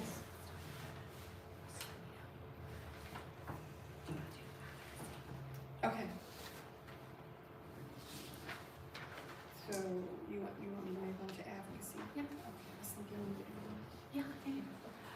Okay, so we want to explain a little bit more about advocacy. Talking about contacting your state legislators. Phone calls are fine. Emails are okay. If you do a letter, try not to do a form letter. I do like what was mentioned about handwritten envelopes. I think that's important. The form letters just aren't as impactful, I don't feel like. But I will say this, that we track every bit of correspondence that comes through our office. Every phone call, it gets entered in our system. We actually count that information and share that with the senator and the representative, so they know, we got, 5 calls about teacher retirement system, COLA, cost of living adjustments, and they want another 13th check this session. So I know I've gotten 3 calls today. So we track all that information, we share it with them. They watch it, our legislative directors and legislative aides. We talk about it in our weekly meetings, even phone calls. We'll share, because that's a good chance. I think phone calls are good because that's a good chance to tell more of your story and go in depth, and I can ask questions and pull more information that's pertinent to the situation, the problem they're having. Maybe legislation needs to be tweaked to fix the problem. And so I can really pull information if you're calling and then share that with our boss. And so when we have our weekly meetings, we are sharing your stories with him. So whether you send in a letter with your story or you call me, whatever, I think it's important that if you have a problem, if you find yourself up against a roadblock trying to get whatever you need from a state agency, whether it's a driver's license or a birth certificate, or licensing, whatever the problem is, don't try to do it on your own forever. Try initially, but contact us. That's what we're here for, and we love helping you. We love solving problems, and sometimes we have a race to see which office gets the answer first, right? Because sometimes we'll work on it at the same time, from the House side and the Senate side. So, I think one of the things I would say about that, since you're here representing businesses, so, in terms of casework, well, I don't know if you're ready to Yeah, we can do casework, but it kind of rolls with what she's saying, but, your businesses have to, some of them, depending on what the nature of they are, you have issues of compliance and regulation. And sometimes you get crossways with agencies, and sometimes agencies, they're not perfect, and sometimes staff doesn't exactly carry out their responsibilities the way they need to. Are there glitches in the system? Or you get caught up in some sort of loop and you can't get out, and you can't get your problem solved, or no one's getting back to you. We live to solve those kinds of problems. We love for you to call us and let us help with something like that. And how can we help? Well, the first thing we can do is we call the agency and we start asking questions on your behalf. That's how we start. And then we ask pointed questions sometimes, to bring out what happened here that shouldn't have happened, or what should have happened, or how was our constituent treated, and does something need to be remedied here? Sometimes, and I'll mention some of the agencies that might come into play here. Regulatory would be like Texas Department of Licensing and Regulatory Agency, or Texas Commission on Environmental Quality, Texas, the Railroad Commission. We're working on a case right now related to that. Some of the regulatory issues that might come up, compliance. If you've ever been in a situation where your company has come under enforcement, we always say, call us before you get there, okay? Call us when you get the notice of violation, not after the enforcement, but you can call us after. It just makes it a little bit harder to work. But we can advocate for you at that point. And so we begin to troubleshoot, problem solve, and then, the representative or the senator is able to pick up the phone if it gets to that point. We try to solve things before it has to get to that point, really. right. But that's what, so. And when you also- say that we resolve most of our casework with a good outcome, the Yeah. majority of it, I mean, we can't work miracles. Sometimes you're just in a situation where you can't fix it because the law doesn't allow a certain action. But most of the time, we are able to have a good A resolution. lot of times we really can make a difference on your behalf if you call us, but I think folks just don't know. They A lot, don't. people tell me all the time, I had no idea we could call your office or call the representative's office, if that's what a state representative would do. But that is what a state representative does, because they represent you, and they have oversight for agencies. So that is what we call casework. And, so businesses have their own set of issues and dilemmas related to that. But then private citizens, they also do. We do everything from deal with Medicaid and food stamps. And there's been glitches recently. Biden did an increase for food stamps. And when the state agency came along, because it's administered through the state, when they came along to, make those changes and put that money on people's cards, well, there was a matter of interpretation of what it meant, coming down from the feds to the state. And guess what? Somebody misinterpreted it. I don't understand. I'm not sure what happened, but 40,000 letters were sent out to people telling them that they were going, not food stamps, it was Medicaid, telling them it was Social Security and it affected Medicaid eligibility, and these people were told they were gonna lose their health care. 40,000 letters. Well, we had a couple of them in our district, and they called. And we had to run that to ground. And things like that happen all the time. So that's something that a state representative's office or a legislative office can assist you with, in those particular agencies. That's all I have. So the other thing that I think we should say is that a lot of times legislation, and we talked about the legislative process, comes from the interactions just of normal everyday citizens with staff or the representative. Sometimes it happens in the grocery store. He'll be in town and someone will come up to him and say they have this problem or this problem needs to be solved, and it happens to be something that that person is an expert on, just like John brought out our nursing person here today. And a lot of I'm surprised sometimes, I have been, at where legislation comes from. It doesn't all generate that way, but Representative Clardy passed a law called Sam's Law, and it was on seizure awareness training being taught to all public education personnel. And that law went into effect, and now, we're getting back, we learned that we were the third state to do something like that, and now it's being used as a template in 9 other states. And other people are trying, they're using it, but what's the really bottom line to that? Saving lives. That's the bottom line. And we're hearing the stories back now about children whose lives were saved in school because their teachers knew what to do when a seizure happened. And so it started from this little retired teacher, this sweetie who just came to the office with her iPad, and she had a 3-minute boiled down presentation with the stats and with some nice graphics, and she was determined. And she sat down with, I got to be the one this time to hear it. She sat down with me and she went through her presentation, and that is where it started. And she had not the first clue of how to get a bill passed, but she listened. And we sat for an hour and a half, and I walked her through all the information about what you have to do. And so she took copious notes, and she went out and she built statewide support for that bill. She got the Epilepsy Foundation of America to provide the training for the teachers by way of video for free. There was no fiscal note attached. And then she went on her own dime. She went all over the state, and she built support for it. Mary, you just said something that I was hoping you and Sean would comment on. You said the important words, fiscal note. And so sometimes if you've got a piece of legislation that you're promoting and it doesn't cost the government or the taxpayer anything, well, that might just fly right through.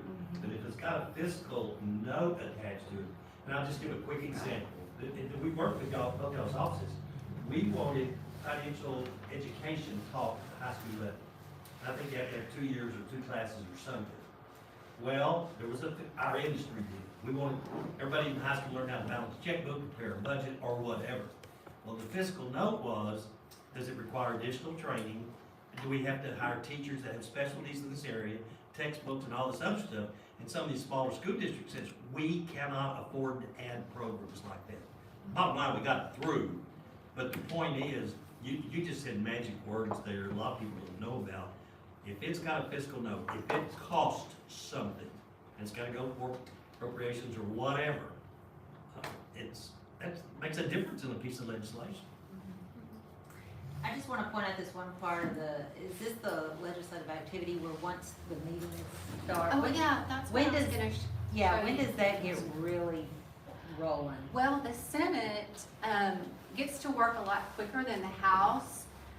Typically, and it's probably because they only have 31 members, and they could build, committees quicker and get the work done quicker instead of dealing with a whole lot more. So they have actually been meeting already this month, and the Lieutenant Governor's gonna be continuing. I think they had to cancel some of the meetings this week, but they're gonna pick up next week. But because you of can the bad actually weather. watch work happen You can on actually the watch House it floor happening, and you and can the watch the Senate. archives. And it's really interesting. Yes. Yes. You can't, if it's not live, you can go to the archives. Okay. But you can watch the daily activity of the House and Senate chambers, but you can also watch, and probably what's more important to people who are following specific issues, is what happens before things get to the floor, and that's the committee. Right. You can watch when a bill is laid out to a committee and when people are testifying on the committee. That bill has to pass out of that committee before it ever gets to the floor. And you can actually watch those hearings. You know what's better than that? If you're at the Capitol and you're passionate or knowledgeable on a particular issue, you can testify. Yeah. Everybody in the state of Texas, Has the option to regardless of testify. age or whatever, I've seen children testify.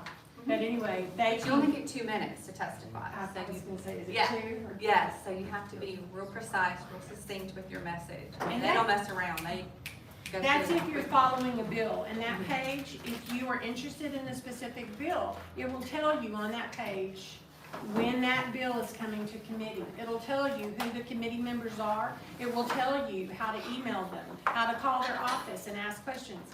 It will tell you what room to show up in. And then anyone in the state of Texas can go and testify before their representatives to make their voices heard, to cast a vote. I'm for this bill, I'm against this bill. And it's all there, you can watch it and be a part of it. You wanna do Q&A? Yeah. We probably I'm went getting a the little note over. first, but I'm running out Yeah, of we were Sean. gonna, Okay. have you. Did anybody have questions? Just one question that I think would be helpful. How do they can go on that website and determine the schedule of the committee hearings Correct. if they want to testify on a specific piece of legislation? And you'd recommend that they monitor it that way? Yes. You Come can on. also sign up to be notified on the status of a bill Yes. as it's going through the process. And that's on that same website. It'll say alert, do bill alerts when you're on that website. You can, just put the bill number in Yeah. it, put your email in it, and it will tell you every time that bill moves. So long before it gets to the floor to be debated, you'll know, and it'll tell you where it's at. And you know what? If you didn't get that today, just know it's there, but you can just call our office. Sure. And we're there to provide that information. If you just have a bill number, it's really, that we can look it up for you and kind of explain or walk you through it. But I wanted you to know that it's all right there. That's a very powerful site. Okay, well, thank you both, and the great thing is they are active chamber members, and they are at chamber events. Yes.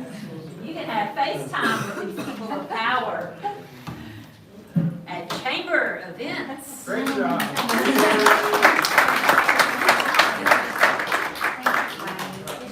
Would you guys communicate with my? So we're transitioning into time with Wayne. Wayne, and he's gonna be giving some instructions, and I am so pleased, thank you all for being here.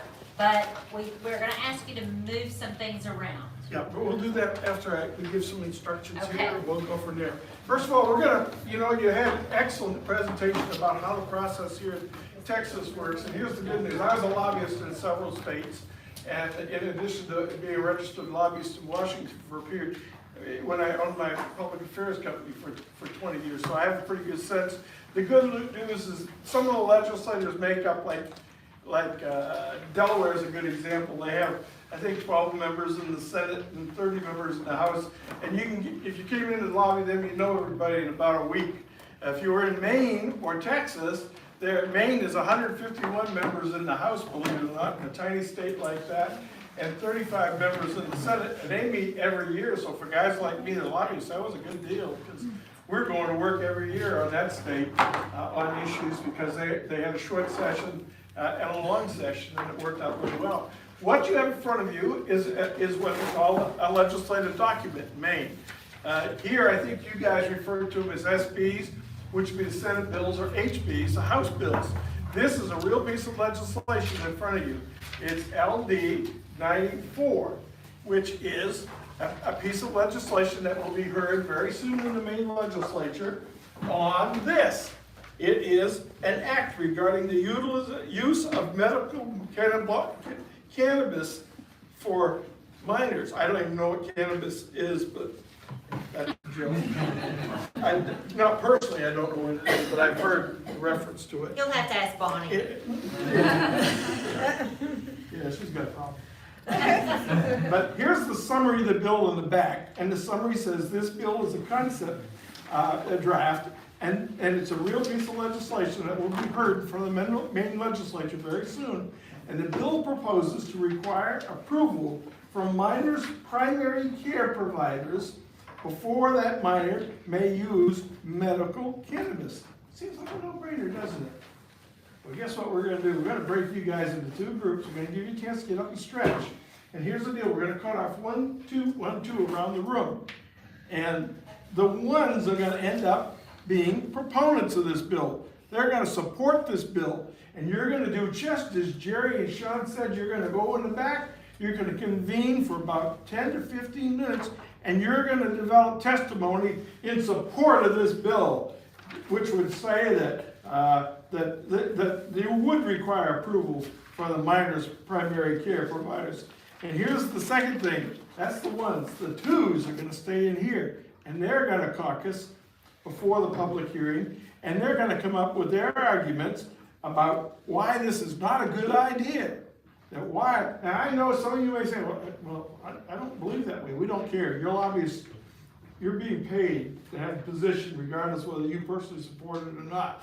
So here's the deal, you're gonna stay in here, whether you're 1 or 2, support or oppose, you're gonna follow that legislation. So do you understand? Here's the deal, when you get in that room and you get your arguments together, you're gonna select 1, 2, or 3 people to step to a podium here in front of the Joint Select Committee on Health and Human Services, and I have recruited the senators and the representatives to be on the panel. We're gonna hear your testimony, and you heard Sean and Jerry say, you got 2 minutes to get your testimony done. When your 2 minutes is up, guess what? We'll thank you for your testimony. We'll allow the Senate and the House members on the committee to ask you a question or 2, and then at the end, we'll see whose argument prevails.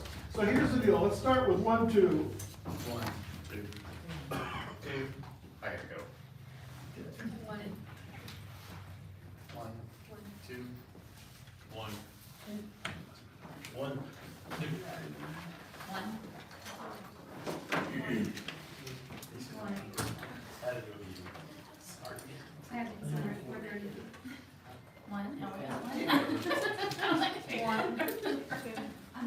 Okay, the 1s will stay here, okay, in this room, the caucus here. The 2s will go back in the kitchen area, which is down that hall. If you have to use the restroom, this is a good time to do it, and get up and stretch. We're gonna give you 15 minutes, and I'll visit with both groups to help you develop your testimony, okay? 1's here, 2's there. 1s are for. 1s are pro bono. I'm like, oh, is that? Yeah, I wrote it down because I'm like, oh, yes.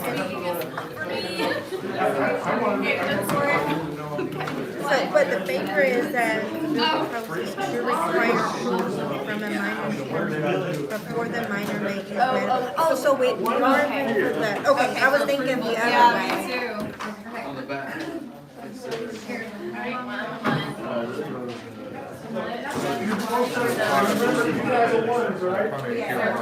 You folks are in favor of this legislation, right? So you're gonna have to decide what your key talking points are that support this in front of the committee. And two, you're gonna have to also determine who your spokesperson is, okay? Oh, I'm sorry, Lisa. So you can start that discussion now.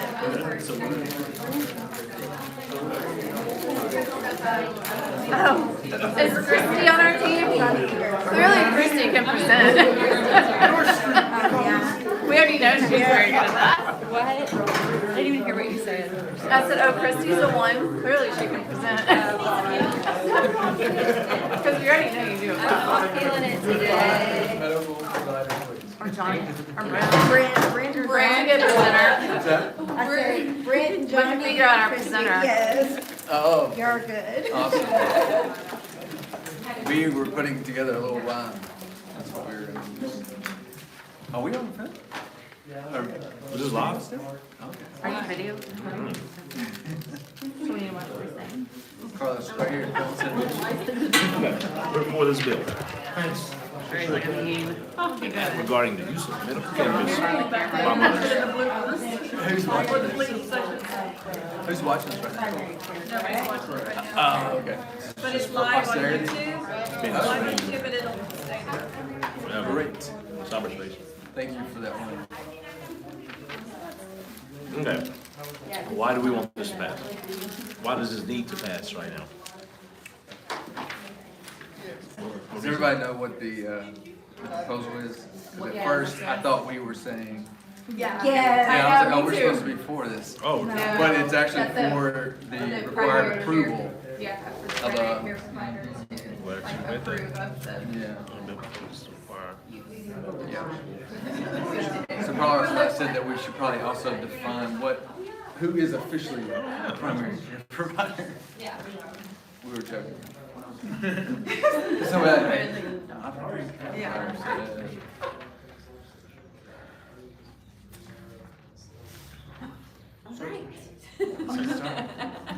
So the idea, I think, is we have to stand up and act like somebody, either like a doctor, a minor,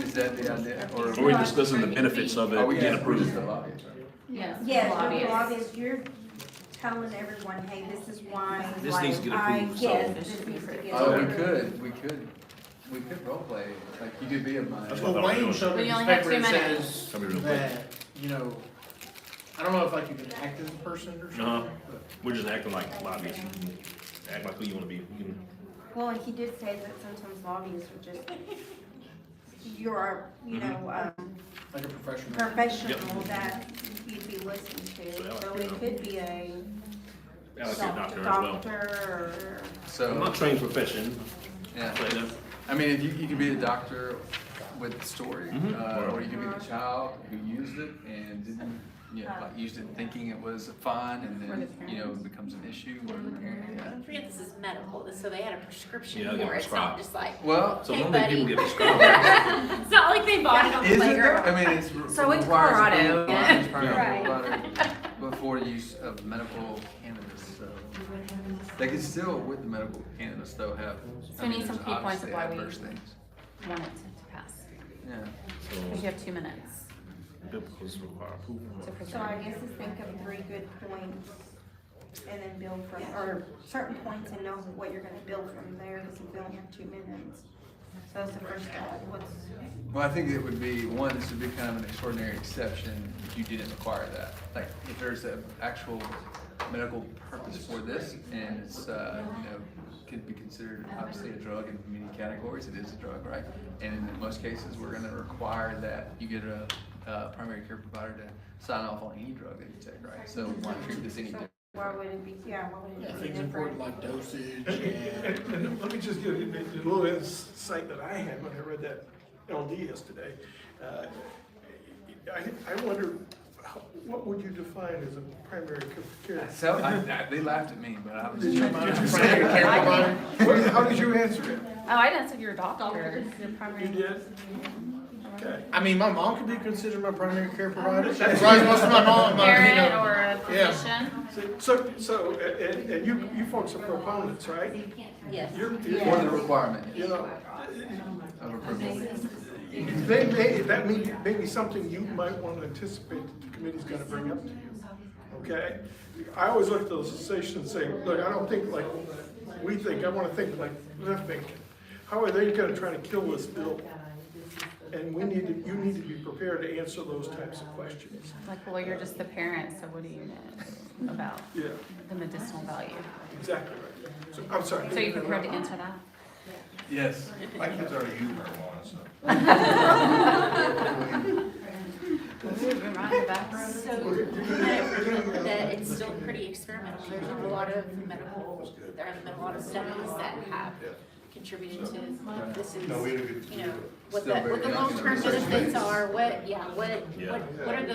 does it do to young children or, children under age? So that could be one of our arguments about, just like, we don't feel there's enough research-based evidence to prove that this is really something that's safe for, as a primary caregiver, i.e. maybe a parent or whoever you may be, that you have those concerns about the Safe safety. dosage. Maybe stringent defining on what a medical purpose is. Is it for something like glaucoma, or is it something for, depression?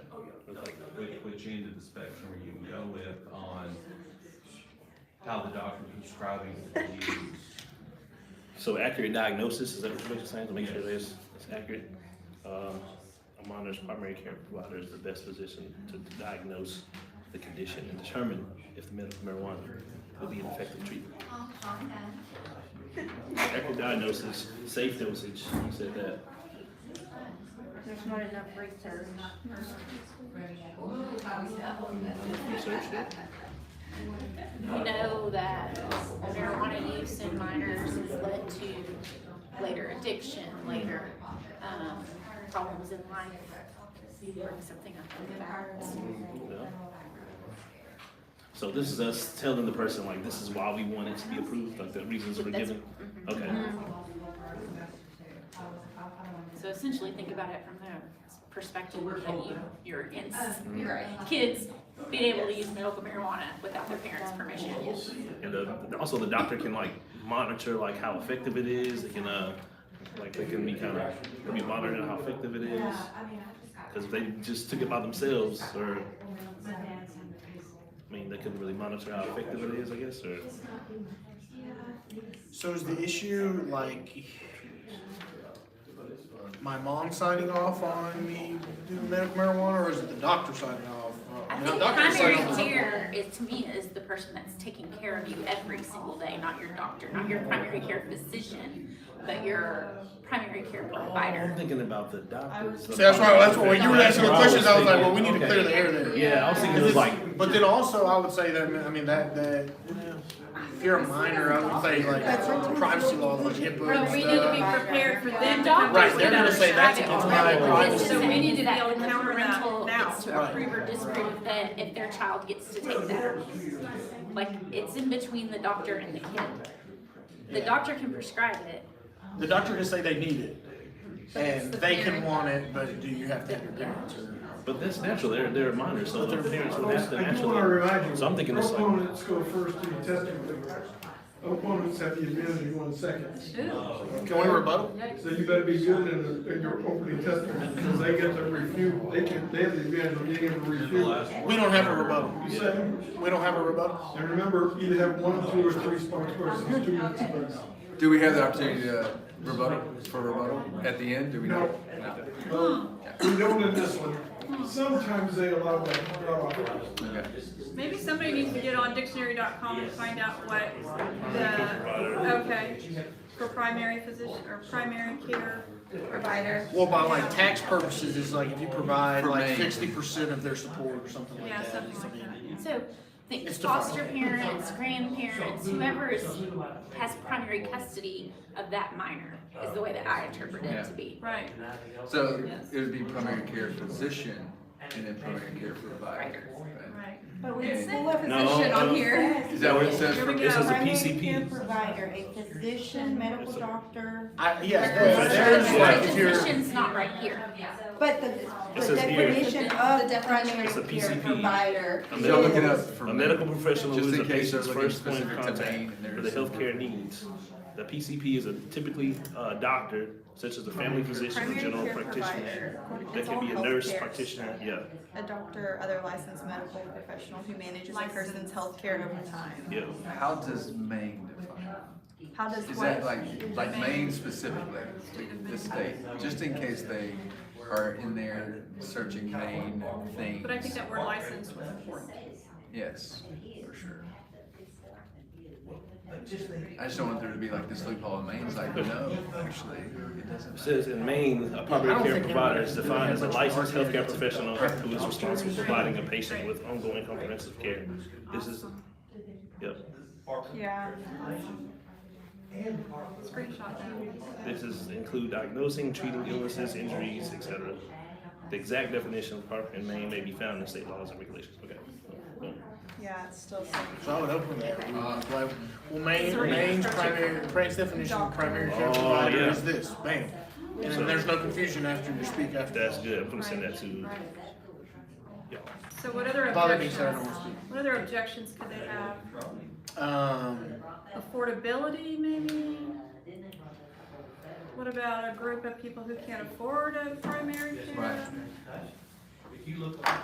Yeah, but I mean, most everyone would have access to Medicaid or Medicare to at least get seen. If your doctor is the one needing To be prescribed, yeah. who's gonna Oh, then? it's not medical cannabis if it wasn't prescribed. Right. And Yeah, you have to have it prescribed. if it's not by prescribed, a unless it's from a doctor. Right, but that may not be your primary care physician. Well, because For can't you example, go like to California in and this say, town- hey, yeah, well, hey buddy. in this town right now, there's a doctor that you can go to and get medical marijuana Yeah. prescribed to you in Nacogdoches, even though I don't know how it happens, but, so, but that's not my primary care provider. Yeah. I might go see Dr. Smith. Because she has. She could be, yeah. Yeah, because you got script writers who are doctors and you're gonna be like, Do it, you're gonna go find a doctor that who will? About 5 minutes. Okay. Do you know the answer to the primary care question? Because we're confused. Well, No. we looked it Are we up. talking about a Google it, says physician, or are we physician. talking about the person I would that imagine cares this for is them? I'm gonna tell you, It says license. that debate's gone in growth groups, and that shows you the vagary That's what I was saying, I bet this comes up a Yeah. lot. Because We looked it up. 551 members of the House and 35 members of the main Senate going, Yeah. what the hell is this? So Yeah. what we're So gonna the do answer is to we're your gonna question is reference. I have the benefit, they settled on, it's a physician. Okay, that's what we Now, still do now, too. that's intel that you Yeah. just got, probably, but you see what I'm saying, that's the advantage I have of being able to monitor both groups.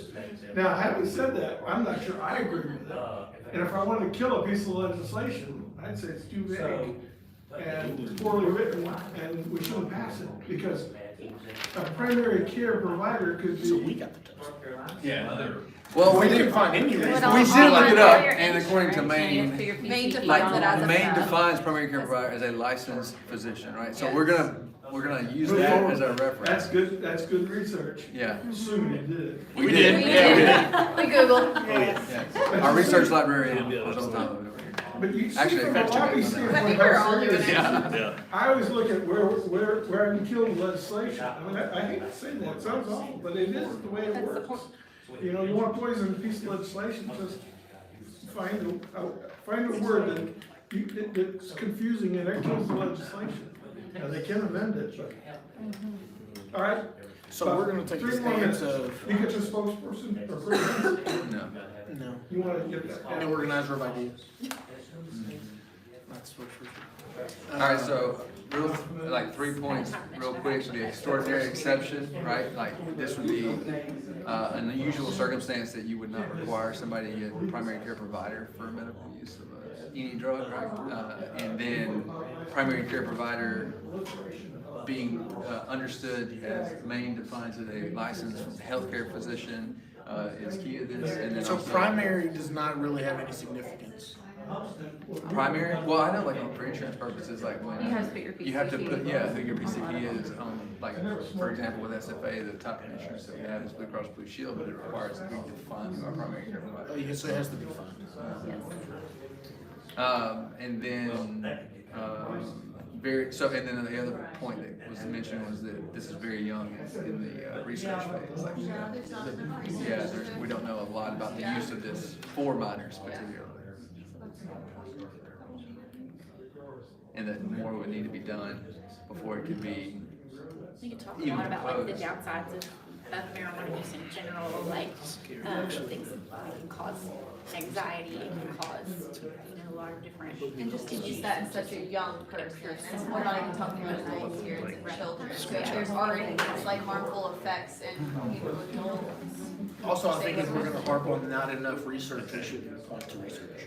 All right, this is really scary, but I think I might have something. Okay. All right, basically a 2-minute explanation on why the bill requiring approval. Medical cannabis has been shown to be an effective treatment for certain medical conditions, but it's important that the use be carefully monitored and controlled. This is especially true for minors, who may be more susceptible for negative effects of medical cannabis. By requiring approval for a minor's primary care provider, we can ensure that medical cannabis is being used for a safe and responsible manner. The primary care provider is the best person to make informed decisions to make about the use of medical cannabis for a minor, as they have expertise and training necessary to determine if the safe and appropriate for a minor's particular medical condition. They can also monitor the minor's health and also potentially adverse effects, determine appropriate dosage, and integrate medical cannabis into a minor's overall treatment. In conclusion, requiring approval for a minor's primary care provider for the use of medical cannabis is an important step in ensuring that is used safely and responsibly. By entrusting this decision to a trained medical professional, we can help ensure that minors receive the best possible care.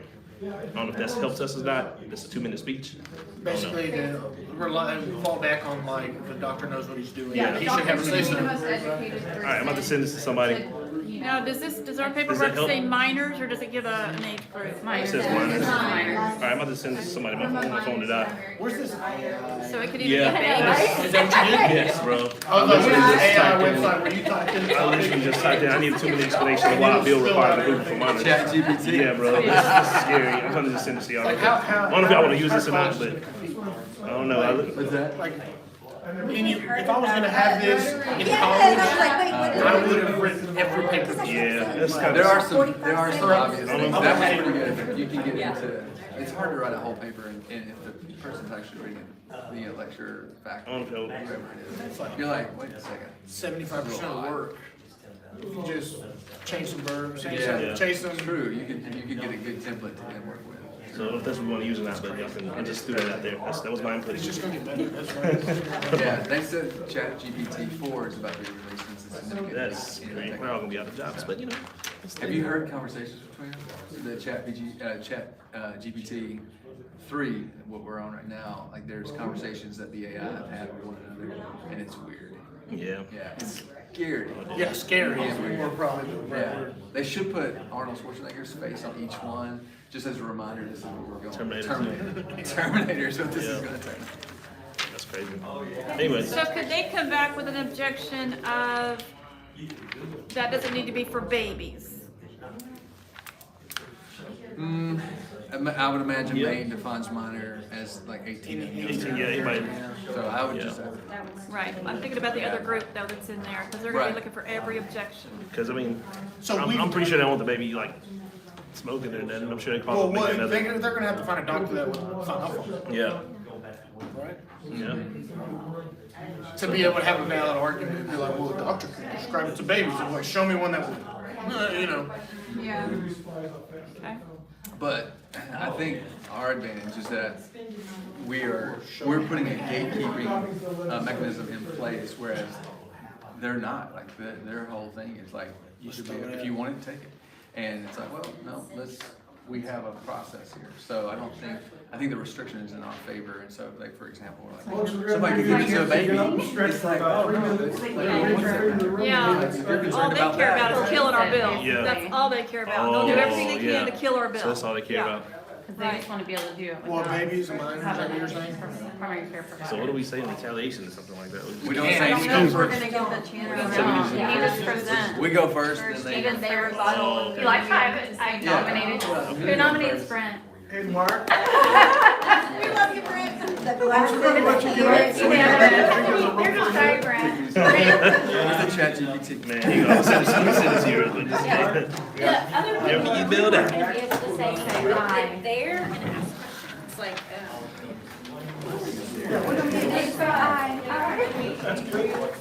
This one, next to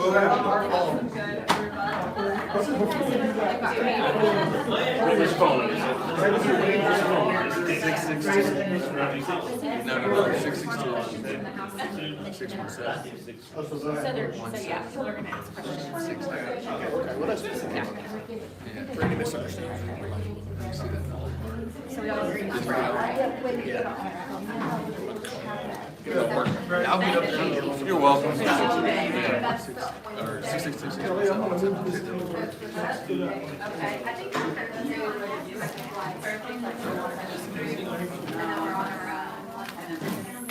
Mark, could you set up chairs? Oh, wait, I just got. too much, but could you just go back and and it might just be the attachment. Go back over here, I think. Two more. I'm trying to see if I can get the best.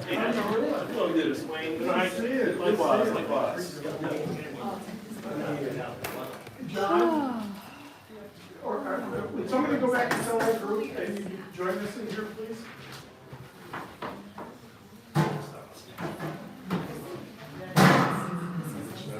this is what those crazy people in Maine are actually discussing. They just don't have common sense. Start with 4 scores and 7 years today. It's the best of times.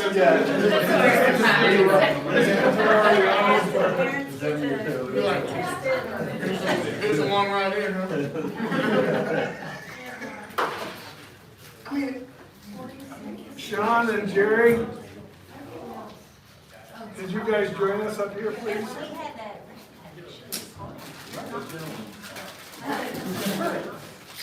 That's right. It's too.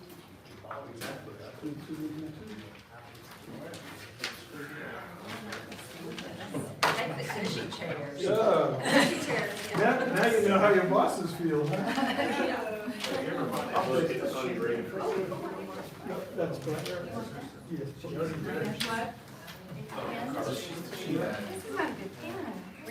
This is not a good pen.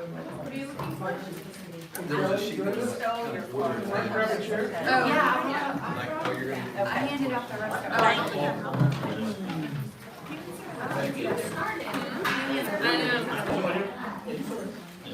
You're gonna look at convention and all. I'm gonna be the center of the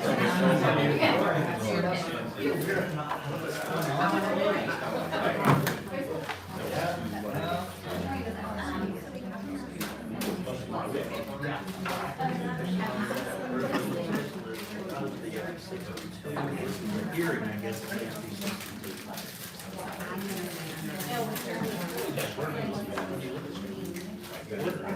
You ready? No, I don't have this. Well, you'll have one. Give me mine. You can have mine.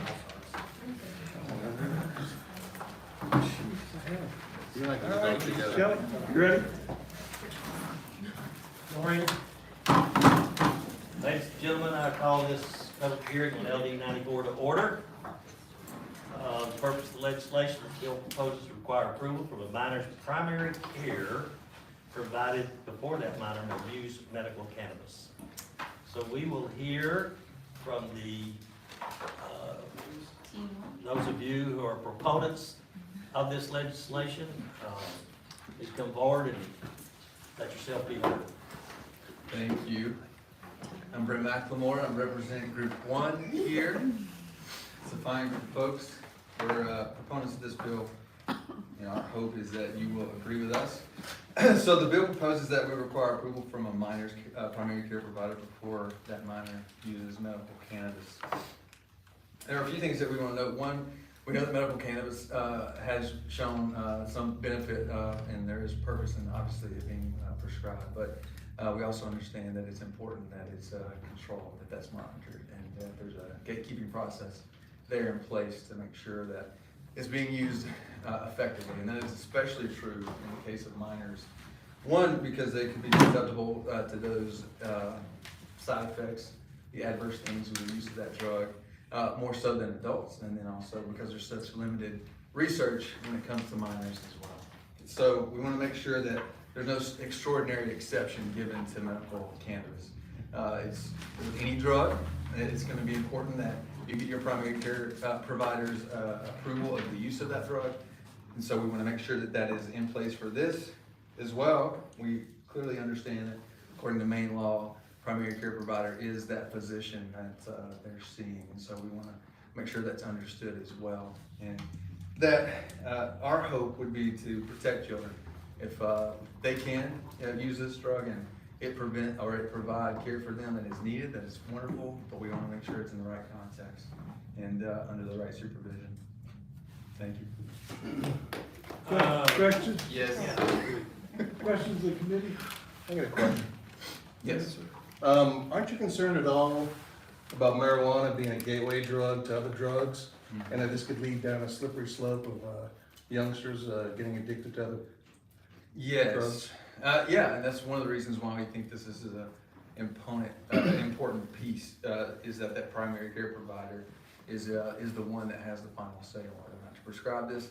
We understand that there are probably physicians that they could go to and get prescribed this regardless, but we want their primary care provider to be the one that's doing this because they best know that person.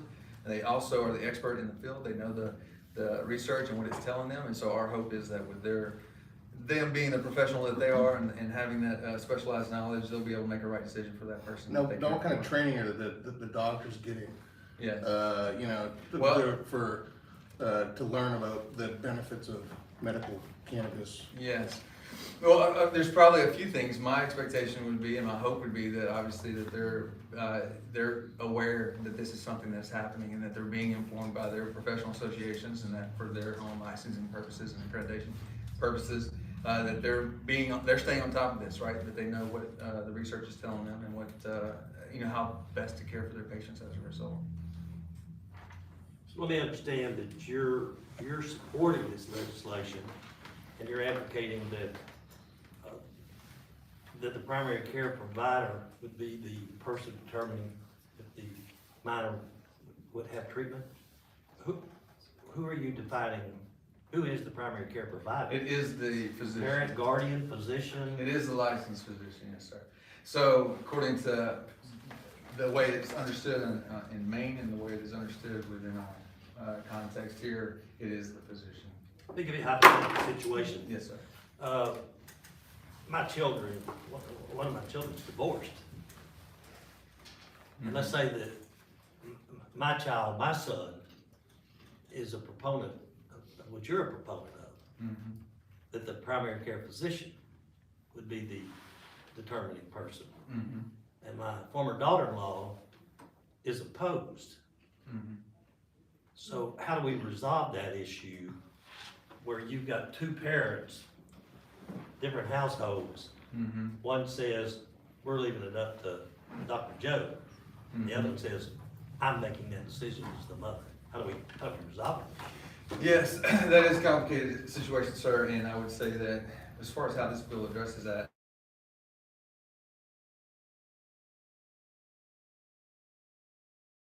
as far as we're concerned, to actually take this and prescribe this.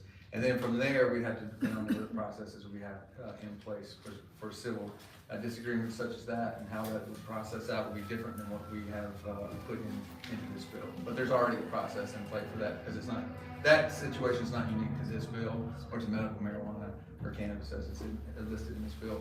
That could be any number of things that they might disagree on. I appreciate the clarification of your position. Thank you, sir. Pretty damn smooth, wasn't he?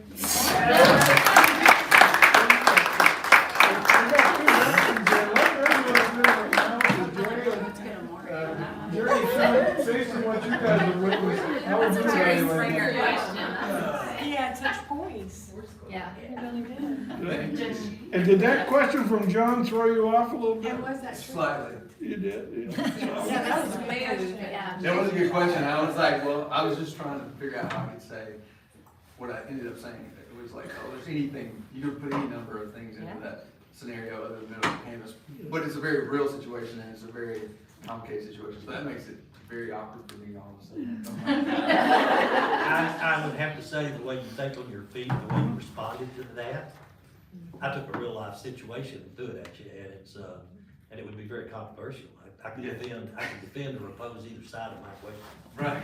And so I think the way you thought on your feet there, you didn't have the consultation with your committee to go back and answer that question. Any other proponents? Any other proponents speaking? Y'all, come on, I've got a question. Just this sucker. Do you need Brett to come back and No, see that? we'll go with the opponents. Well, Jerry's got a question Go ahead. for the proponents. Well, Mr. McLemore, Yes, ma'am.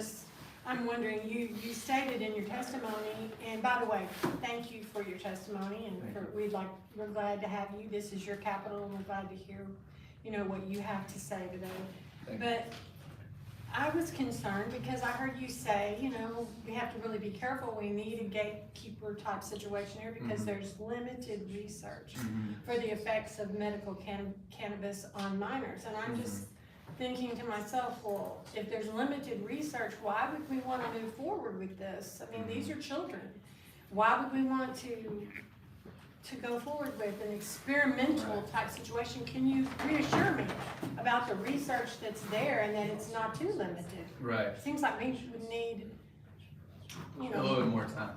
Right, I think we're just trying to get in front of it because we know this is moving pretty fast anyway. And then, again, the access to medical cannabis is gonna be something that they will find eventually. And they will find those in, hopefully legal ways, or they may find them in illegal ways, or ways to find loopholes and take advantage of these sort of things. But what we wanna do is try to get ahead of it and try to do our best to create a situation that, as we continue down this path, we're in a position to, again, care best for these kids and those that are ready.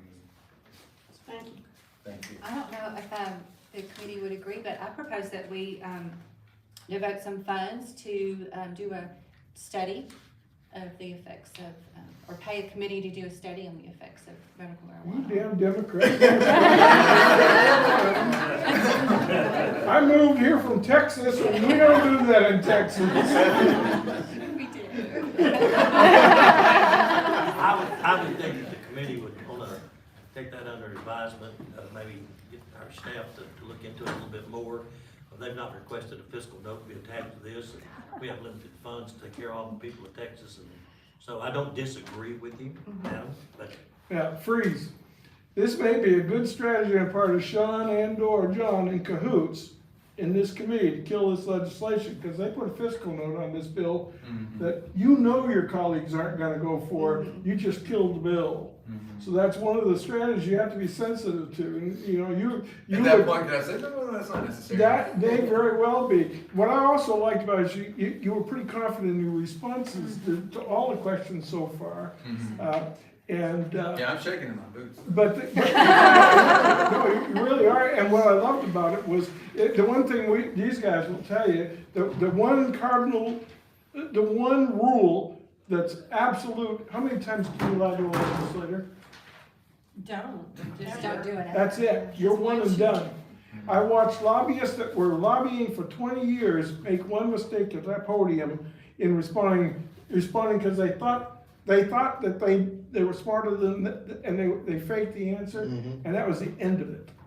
A 20-year lobbyist for the paper industry, I watched him make one mistake.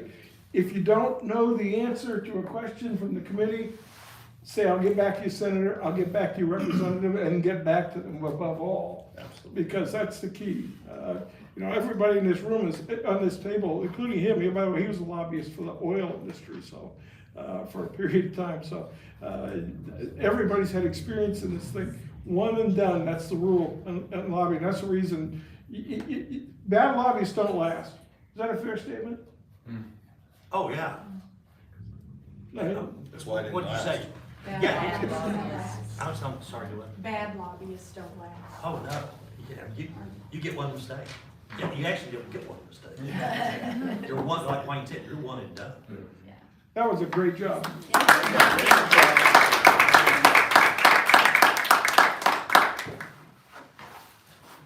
Now the opponents? Oh, yeah, I probably got on my responsibility. Hi, thanks for hearing me today. My name is Katie Trotty. I'm a nurse that takes care of kiddos. And I want to talk to you today about LD 94 and why I strongly oppose this bill.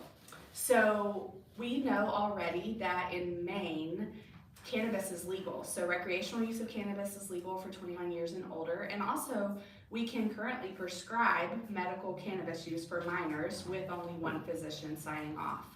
And what this bill is seeking to do is add another layer to that and require additional approval from a primary care physician.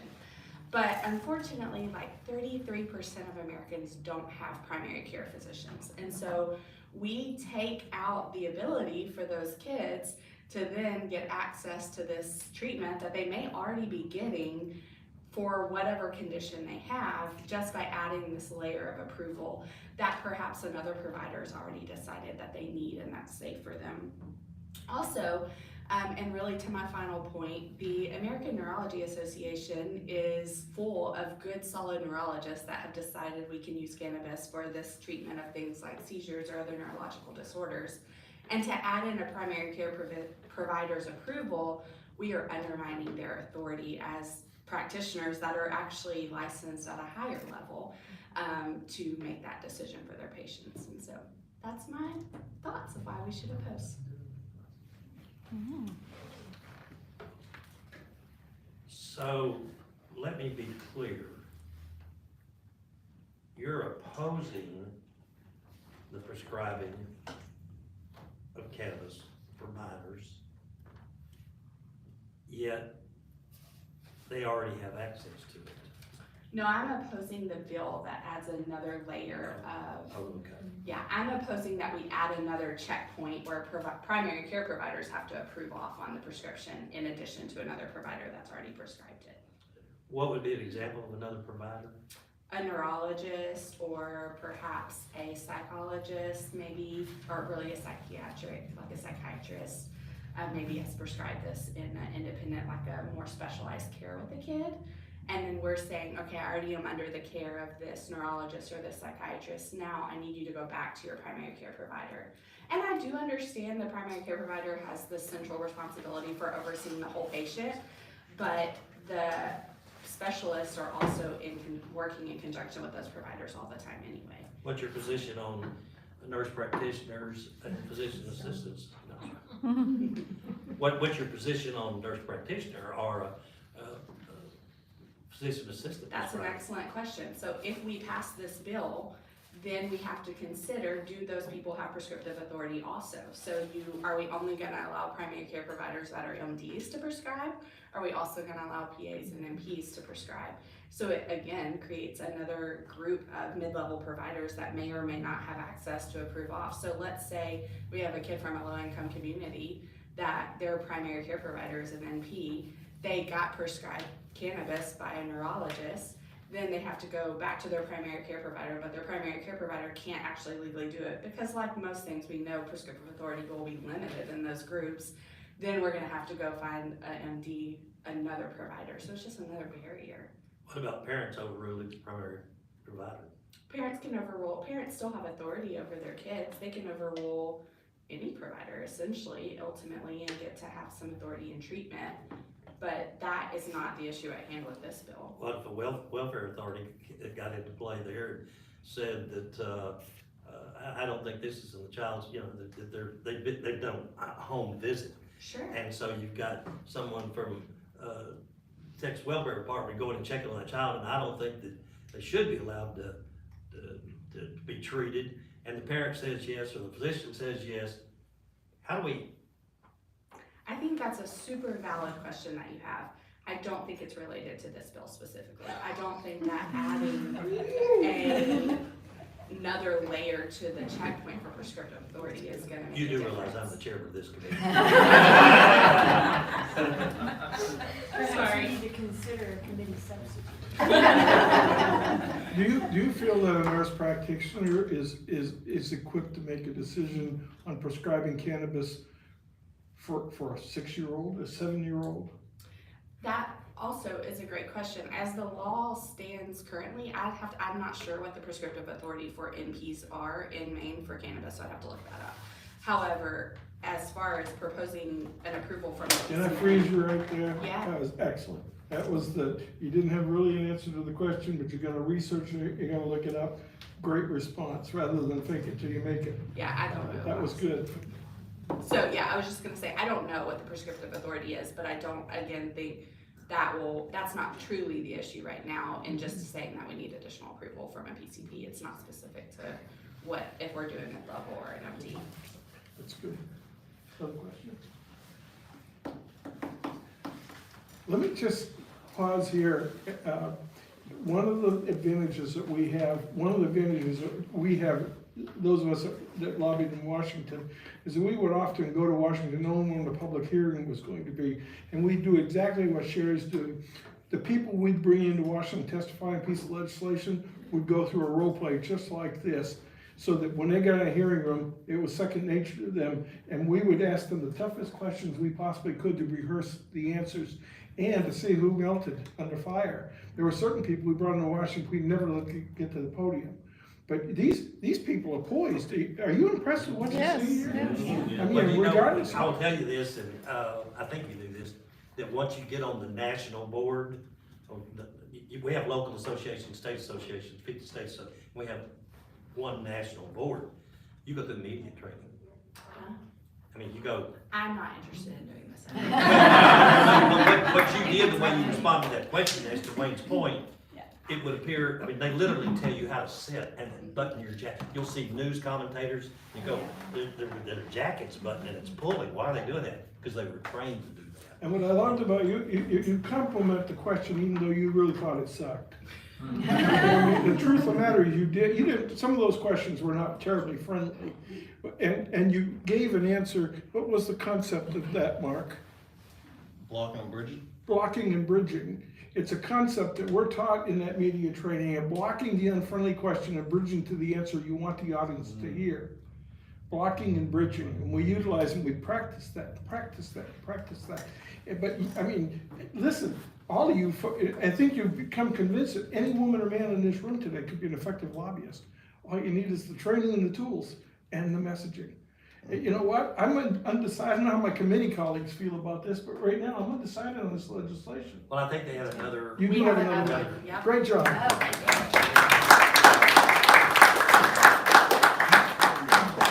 They use more than their 2 minutes. Great. Members of this committee, thank you for having me speak on behalf or against this bill. My name is Jody Krill, and I come to you simply as a father. These children are my priority. I have a kid who has epilepsy, and she has been under treatment since she was born. We have tried many different combinations, been to the Mayo Clinic, Boston Clinic, MD Anderson, trying to get to the root of the problem, and she has a chemical imbalance. So we have a choice as a parent. One way I can treat my child is through chemicals, drugs from Big Pharma for years and years, or a more natural remedy. Thankfully, the 130th Congress of Maine had passed a bill to allow use of prescription marijuana and cannabis to be used in the treatment of children. This has greatly helped my child. My child is better today because of what you did in the previous Congresses. But speaking as a parent, this is how it benefited my child. However, we got to think about the cost to other parents. This law is unnecessary because it's already supervised by physicians. The physicians are already trained, medically trained. They meet all the requirements that the state that you have provided them to meet. However, adding this extra level to the parents will add another level of bureaucracy, include additional costs, money, travel, insurance, all these burdens that families will have to take on to go see this other provider.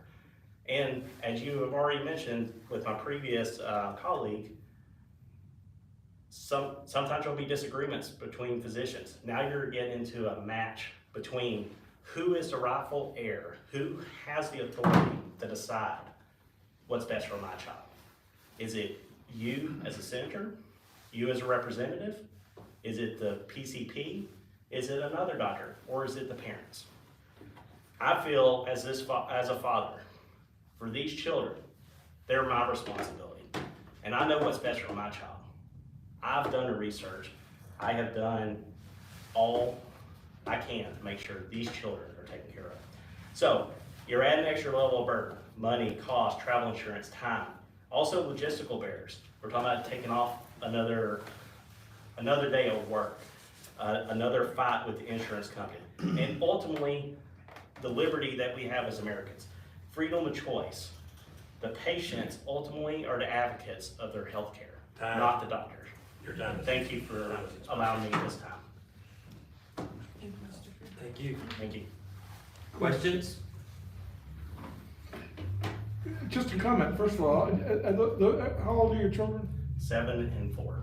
And why the passion, why do you personally have the passion for this issue? These are my children. I've seen my children suffer, or my oldest child, my 7-year-old. She was born with epileptic conditions. It was discovered when she was 9 months old, I believe. And she has continually, progressively got worse. And so my wife and I traveled the country to try to find the best doctors and care for her. And we were able to try alternatives. The traditional medical solution was not effective, thank you. But this alternative helped her, and I know she is better for it. So I'm speaking as a father only, not as a medical expert, but for my family and my child, she has seen improvement. Any other questions? So you're opposed to adding another layer of authority or whatever? Yes, sir. I'm not up here to advocate whether this is a good thing or a bad thing as far as allowing cannabis. I recognize the point. It could be a gateway drug. All of these things are true. But in this instance, for my family, this has helped my child have a better quality of life. And because of what previous Congress did, that helped my child. And we don't need to add an extra burden to other families. Freeze for a second. What I love just then, you just knocked down his argument. He still got that gateway thing on his mind in the first questions he asked.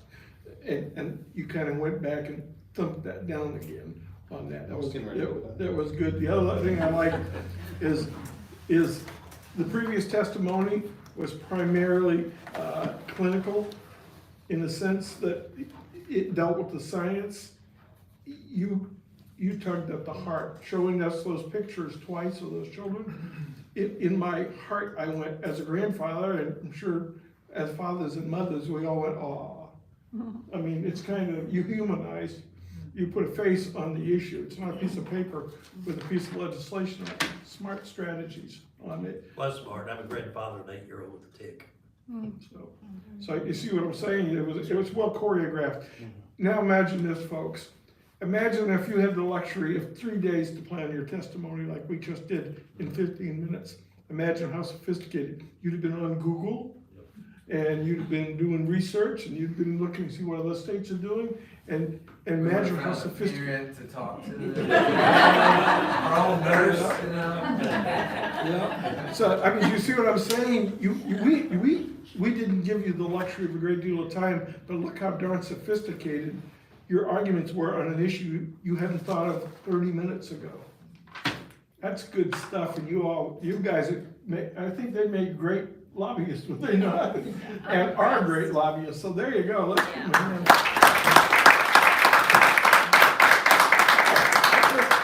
Final comments from the panel, John, starting with you. I will tell you that, this committee's got their work cut out for it. I'm not straddling the proverbial fence. I've really got a dilemma here because I hear both sides of the argument. As you know, members of the committee, I'm opposed to any additional layers of bureaucracy or hurdles or whatever. I'm opposed to any, you know how I feel about anything that's got a fiscal note attached to it. This doesn't appear to have a fiscal note attached to it, but I've really got a dilemma. I hear both sides of the argument. That's all I'm gonna say at this point. Good. Jerry? Well, I realized that I don't think I had a full understanding of what the bill did before I sat down here. So, I'm still. But that's not unusual, is it, Jerry? That's not unusual. I hate to say it. necessarily. When you have 7,000 bills and they're being laid out, you know, you shouldn't assume that anyone at the committee table has a grasp already Absolutely. of that topic or what that bill says about that topic. That's why we have grassroots lobbyists. And it's also why we have House and Senate staff members where, with all due respect to Senator Nichols and Representative Carty, and as much as I respect them, if it's a net contentious issue, these are the people I call first. Because they're the ones that can get the ear faster than Wayne can get the ear.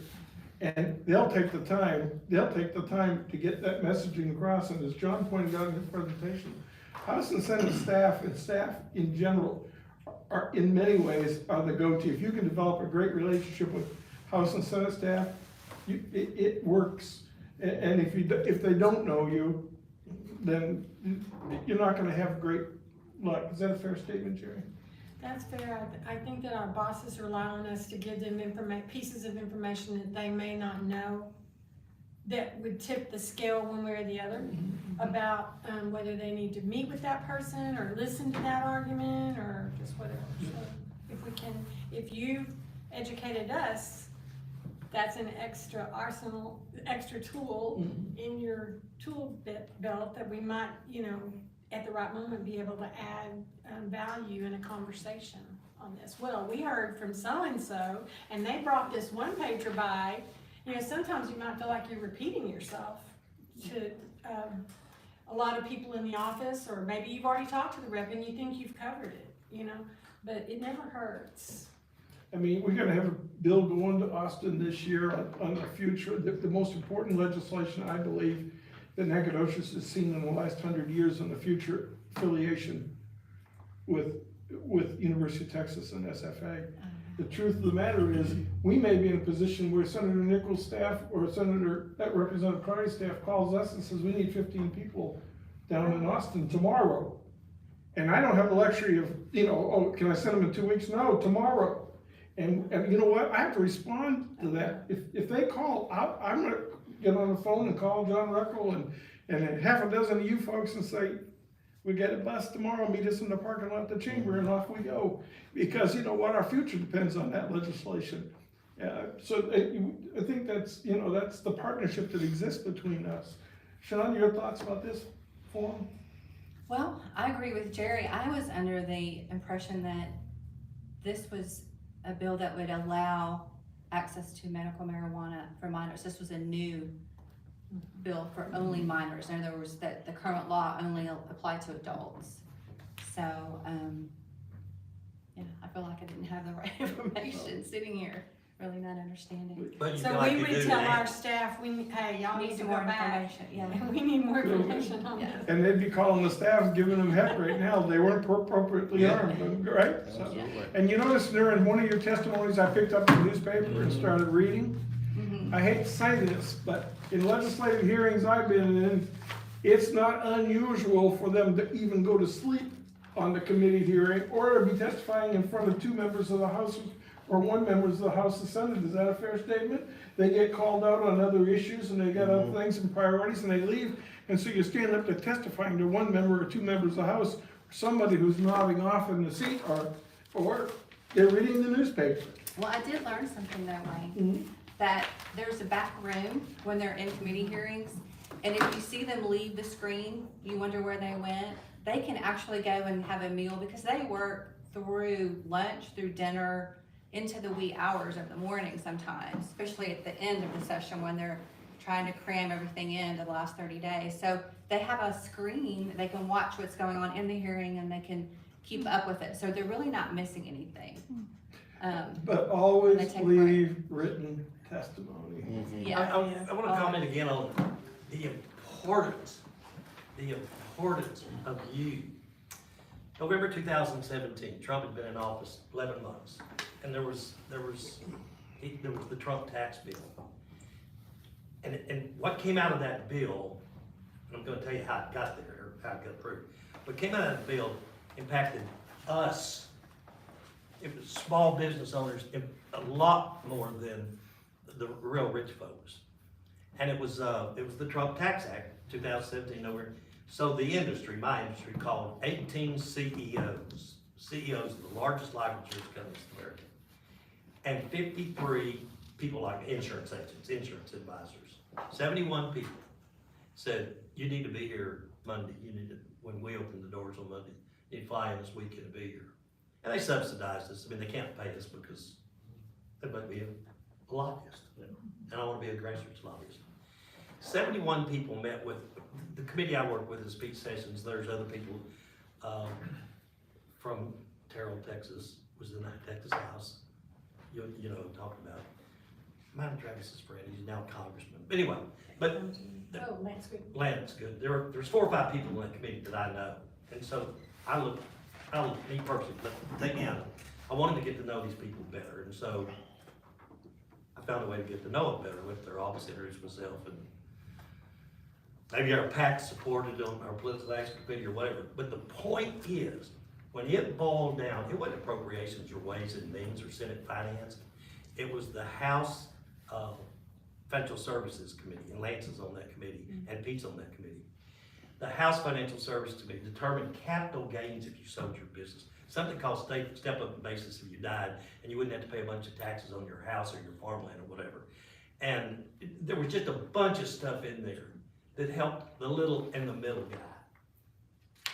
It didn't impact Donald Trump or some other rich family. And 71 people out of 330 million people went to Washington, well, Wayne said, on the drop, like, you gotta be here, and was able to influence legislation that even this Congress, or the last Congress actually, and now this Congress is going to extend that legislation. That's the impact you have. Just plain old folks, just everyday hardworking folks. Going to Austin and they're seeing your face, you have that kind of impact on legislation. And just remember, you're the experts of your community. You know more about what's going on here than anybody sitting on a committee here. You're the expert. You know, you have that as your power, so use it. And go in there, be confident. You know, you're gonna get some tough questions, but be confident in your answers, but you are the expert of Nacogdoches County. You're there representing everybody. I'm gonna let, anything else, Mark, on your end? I think it's also important to let everybody know that sometimes you can go and be a witness and testify for a bill and never get asked one question. And there's value in that too. So it's not, you're not always on the spot like this, although it is really great to be prepared because you never know when that will be.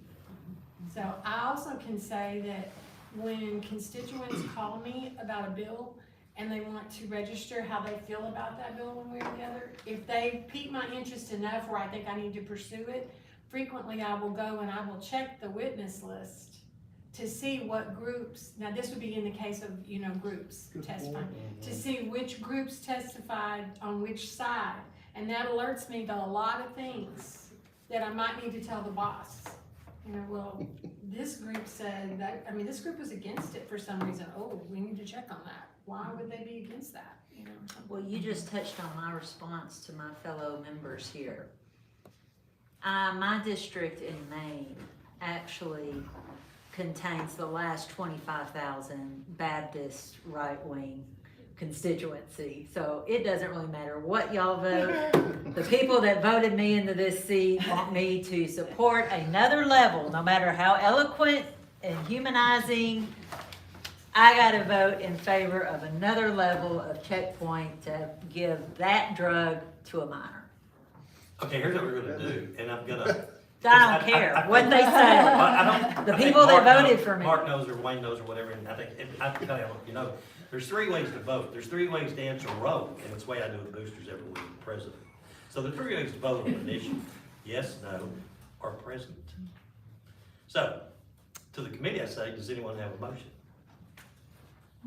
For or against? I'll put a motion on the table that, for the purpose of asking the question, I'll put a motion on the table that we oppose this legislation. Do I hear a second? Well, it's gonna die because of lack of second. Thank you very much, committee. The motion by Mr. Mitchell is that the committee opposes recommending this, and so do I hear a second to the motion to oppose this? Second. You had to do that. Well, I think if those of you on the committee don't have any other questions of each other or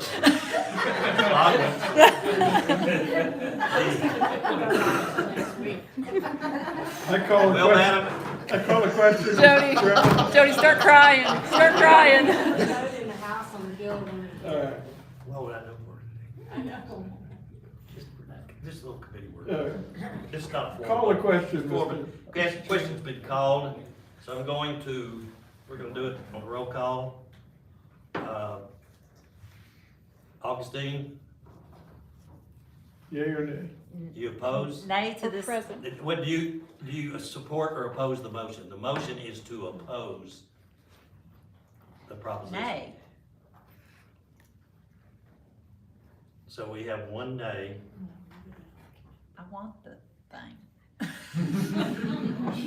She wants it. That's an affirmative vote. Yeah, that's a yay. That's a yay. That's a yay. You want a yay? I thought the motion is to oppose. The motion was to oppose. Yeah. You must be from Aroostook County. So you're, She's a yay. A yay is in favor of the proponents, a nay is in opposition to the opponents, right? well, the motion was to oppose it. We're so- just like a real committee, by the way. 'Cause I don't know what the hell they're doing either. Okay, then we've got to get the rules committee in here to rule. Damn right. Go ahead. You're opposing adding this extra layer. She is. No, she's for it. No, I'm talking about what your motion. Wayne is opposed to, yes, to adding the extra layer. Opposed. I'm opposing his opposite. I'm You're a yay. for it. Oh, now I just got confused. So she's a yay, I'm a nay. I'm a yay. So you're nay, your own? Go ahead, Sean. He's You're up, voting Sean. nay to his own? Is this how votes go, Ms. I thought you made No, it. Sean? I love it. I don't even You know. see what he's doing with those children of his? Yeah. We don't I'm gonna have the committee clerk throw your butt out of That's here. right. I think I see a tear coming down his face, yeah. Listen here, fella, we don't need any You of that here in oppose Maine. that, so you're a yay, you're voting with Wayne to oppose it. Okay, yeah. Your vote? I would be for the bill. So you're against So you're a nay. Well, So right Kelly and I now, are aligned. Yay. They'll we reelect me. need one more vote, because we did a timer. I'll give it to you. So we're gonna pretend for now we have Is the committee 3 chair yeas serve as and a 3 tiebreaker? nays. So it's a divided report, right? Well, I haven't voted. That's what I was wondering, do you get to? Yeah, chair gets vote. Yeah, chair gets to You vote. get to be a You can tiebreaker. break the tie. Chair votes present. Divided Motion does report. not pass. So here's the deal, folks, at least in Maine, I'm not absolutely sure about Texas, because in Maine, we call this a divided report. It would still go to the House and Senate for consideration. Even a report that was a minority report gets to the House and Senate Yeah, in floor. Texas, when it comes out of committee, it comes out of committee, yay or nay Yay or or nay, whatever. yeah. So you- But the House and Senate doesn't have to follow the committee's recommendation. So they can go anywhere they want, so this, just because we oppose it, doesn't mean necessarily that it's a dead piece of And legislation. in the Senate, the lieutenant governor will have a definite opinion on it. And on the speaker doesn't have the power of the Well, lieutenant governor. first of all, let's give our committee chairs and committee members a hand, huh? And one more time, all of our presenters, and Hayward, you give yourself a hand. Just, while Kelly's passing those out, just a quick summary. Here's the deal, folks. Learn in your community who the power brokers and opinion leaders are. It's very important you know who those women and men are that have influence in your community, because chances are they have influence in Austin and in the county and in other areas. The second thing is, remember, relationships work. If you don't do anything in your life today with your laptop, start building a relationship catalog. I've got one on my laptop, which has all the people I bet I've met for the most part that are people of influence in the last 40 years. They range from United States senators, United States senators, members of Congress, governors of my former state. I met Greg Abbott once. I've got all his information on my computer. Build on your personal computer a relationship inventory and keep it. Civility. It is a lost art today, and ladies and gentlemen, we had fun with this session here, and we did have some real strong opposing viewpoints, but it was a civil debate. I think it does matter. You know what? I may disagree with something that Representative Clardy or Senator Nichols is proposing or supporting in Austin, but I can't call and jump all over Jerry and Sean on that issue, because 99% of the stuff we're going to be together on. But on this one issue, I would be, and we've had that a couple of times since I've been here, a few times since I've been here. And the good news is we either worked out a compromise or agreed to disagree on that issue. I went out and aggressively opposed it. And there was one circumstance I can remember on a piece of legislation I was approached on here in the chamber, and I called Senator Nichols, and my wife will tell you, I was in my car, in my driveway, on the cell phone, getting 101 on that transportation issue, and I mean, I got a schooling on transportation policy in Texas by Senator Nichols for about 45 minutes in my car that day. But you know what? He knows more than I know. And he didn't want me to make a mistake, because I asked him a question about legislation I was approached on to support, and he certainly had an opinion that day. Because he called me on my way home that night at about 6 o'clock.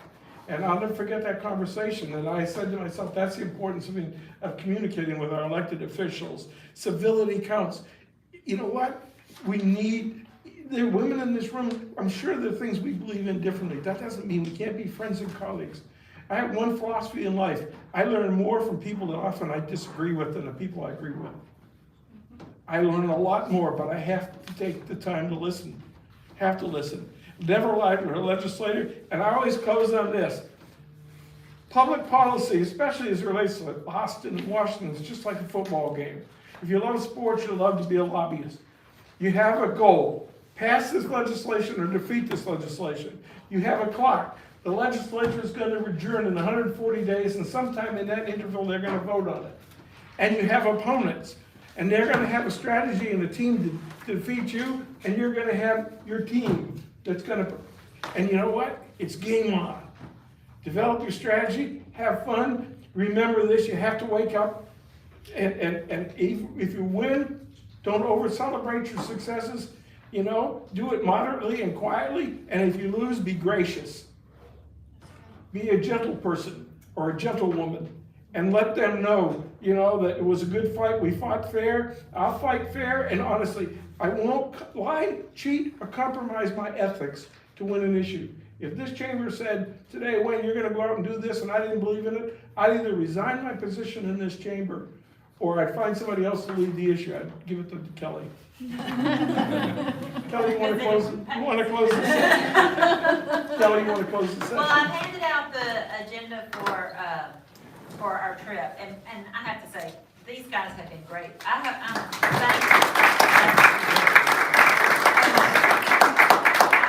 I think one of the most most questions we get are usually about dress for this particular trip. And I'm just gonna quickly say thank you to John Ruckel for talking about, you do show respect when you go into our state capitol. You'll probably see some people who aren't so much, but they're probably not being taken seriously, right, John? I don't know, maybe. So, Present. You'll see all that. you'll see all that. So I'm curious, how many it's your first trip to ever be in the state capitol? Oh, well, you're great. You're gonna love it. That's gonna be great. So, the ones that have you been through the extension? Okay. Senator Nichols' office is in the extension, and it is a trip in itself to make your way through Wear those. comfortable shoes, everybody, Yes. because it's a lot. In fact, we've been told by the Hidden Spaces expert that, that tour, you're gonna, if you're comfortable climbing steps, and no high heels, no sandal, flip-flops, that kind of thing. I don't think anybody wear flip-flops anyway. But she was very, very clear that you need to wear good walking shoes. And this is gonna happen on the Tuesday that we go to Austin. So, yeah, and you'll get more details on that. But this should give you a good idea of the things you'll be doing, the places, the people we'll be visiting with. Things might change. It is a working agenda. The last day is literally get on the bus and come home. So that Thursday's, recovery day for us all. I do have a suggestion. Having participated in this event for so many years, you're gonna hear a number of speakers, and I don't know all of them yet. I know Adriana Cruz and Senator well, he's not senator anymore, I'm sorry. Senator Eltoth used to be senator. How do you always call him? Just keep calling him Senator? Well, Well, I do, and I will. I do. He's not a chancellor, he's He's a the chairman of the board. So, This is your y'all Wednesday. take advantage of those sessions. And if you can, brainstorm a little like you did today. Y'all knocked that out of the park. I mean, I see preparation here, way beyond the few minutes we had before we started. So think about what they're speaking on, if you can, and have some questions prepared. Because in the past, I knew that the group had like dynamite speakers in front of them that were serious decision makers in the state of Texas. But, and it was such an opportunity, but maybe the group wasn't as prepared to be able to ask a question.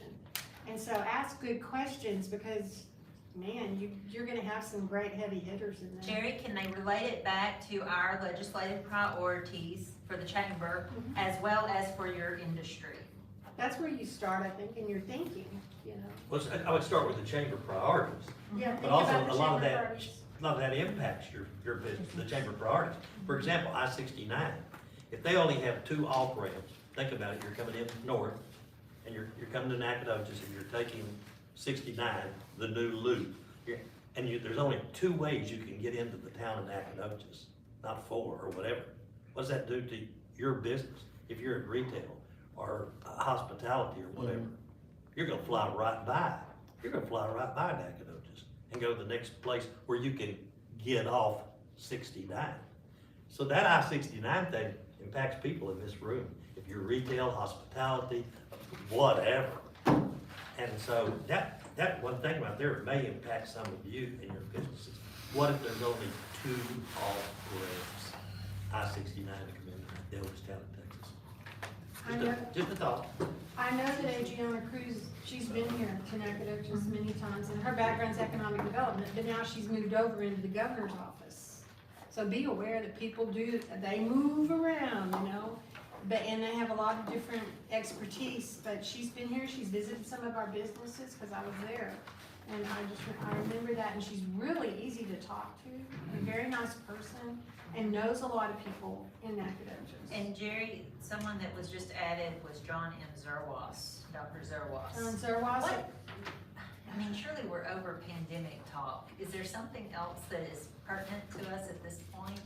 Or is it still pandemic and I'm just tired of it? President says it's in April or May. Oh. But I heard. Well, in our case, His current position is, he's with UT, right? Yes, he's the Vice Chancellor for Health Affairs at the University of Texas. We need to talk about rural health care. Yeah. So Our rural hospitals healthcare. need help. And the only other thing I'd suggest in all of this, if you don't have fun, you miss the experience. I mean, enjoy each other and enjoy the town, enjoy the environment.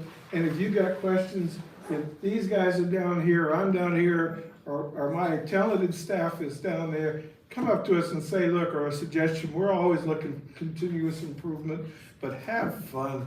Don't go Wait a down minute. there thinking this Wait, is no, wait serious. a minute, I'm interrupting you. While you were saying that, I was thinking 6th Street. They know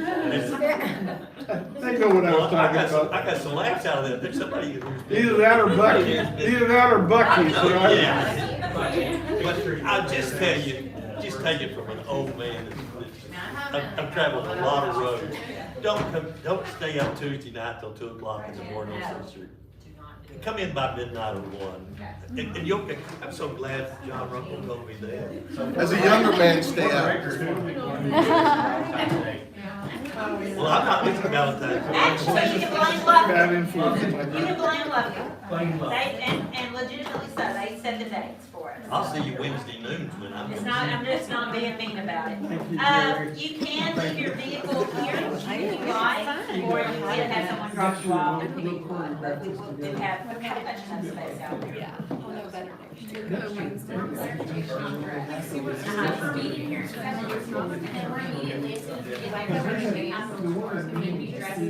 Yeah, I know, I made a big deal about the purple shirts in the previous section, y'all just forget about that.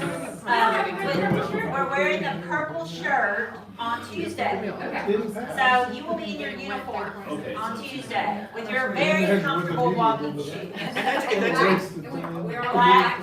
Oh, yeah. So do we need to wear that?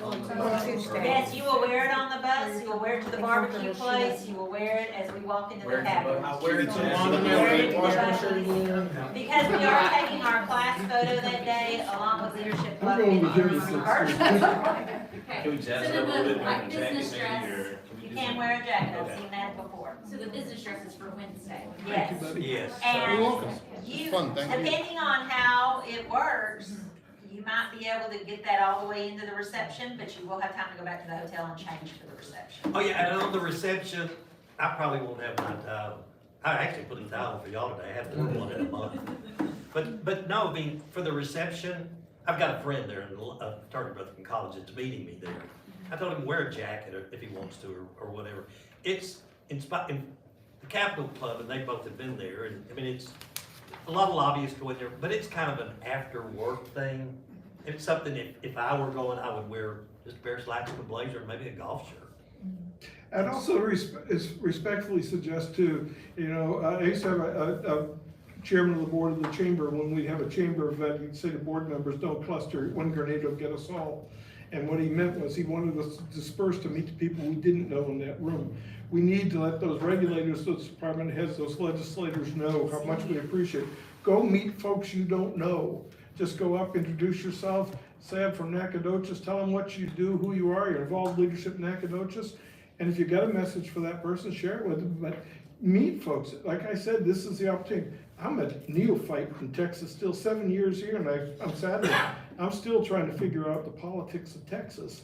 I know Maine really well, but it's important for me, as much as I love you folks, and I love spending time with John and Jerry and Sean, the truth of the matter is, I know them. We're together a lot. Some people I don't know in that room that I need to meet, and so be proactive. Put a smile on your face, extend your hand, and well, they told me in Texas, you folks hug, but we didn't do that at Maine. We outlawed that about 20 years ago. Fantastic hugs. There will be a lot of staffers that come from various offices, and they'll just go sit at tables and. Cause they get invited to these They- every you day. know, yes, they. So like after their workday, For they every just city in go Texas. to the next reception. So, but go, meet them and get cards. You just never know when you could use that card. And incidentally, Agency people. the publisher from the publisher from the newspaper emailed me a few minutes ago and said, what are we going to do? Austin has no power. And he said, and this is the headline, Austin doesn't know when it'll be fully restore power to hundreds of thousands of Texas remain in the cold. And this is, Rick Craig sent that to me while we were in this meeting here. I kind of laughed. You can imagine, how would you like to spend about $30,000 or $40,000 sending people to Austin and realize you can't get meetings in rooms? Wow. Well, I hope it's fixed in a couple of weeks. It will be. We're more influential than that, Kelly. Yeah. Look at Kelly, that. so with the purple shirt, sorry, It's on what was Texas the, Tribune. decision on the pants? Black. Black. And I'll send that out. So, Forgot the. Why is that? But with the He's a former leadership, senator. He's then the on new mayor. Wednesday, we meet with everybody, And that the should be big our group, and we'll be suit on the tie then. steps. Uh-huh, Okay. yeah. We'll be on the steps. Thank you. Thank you, folks.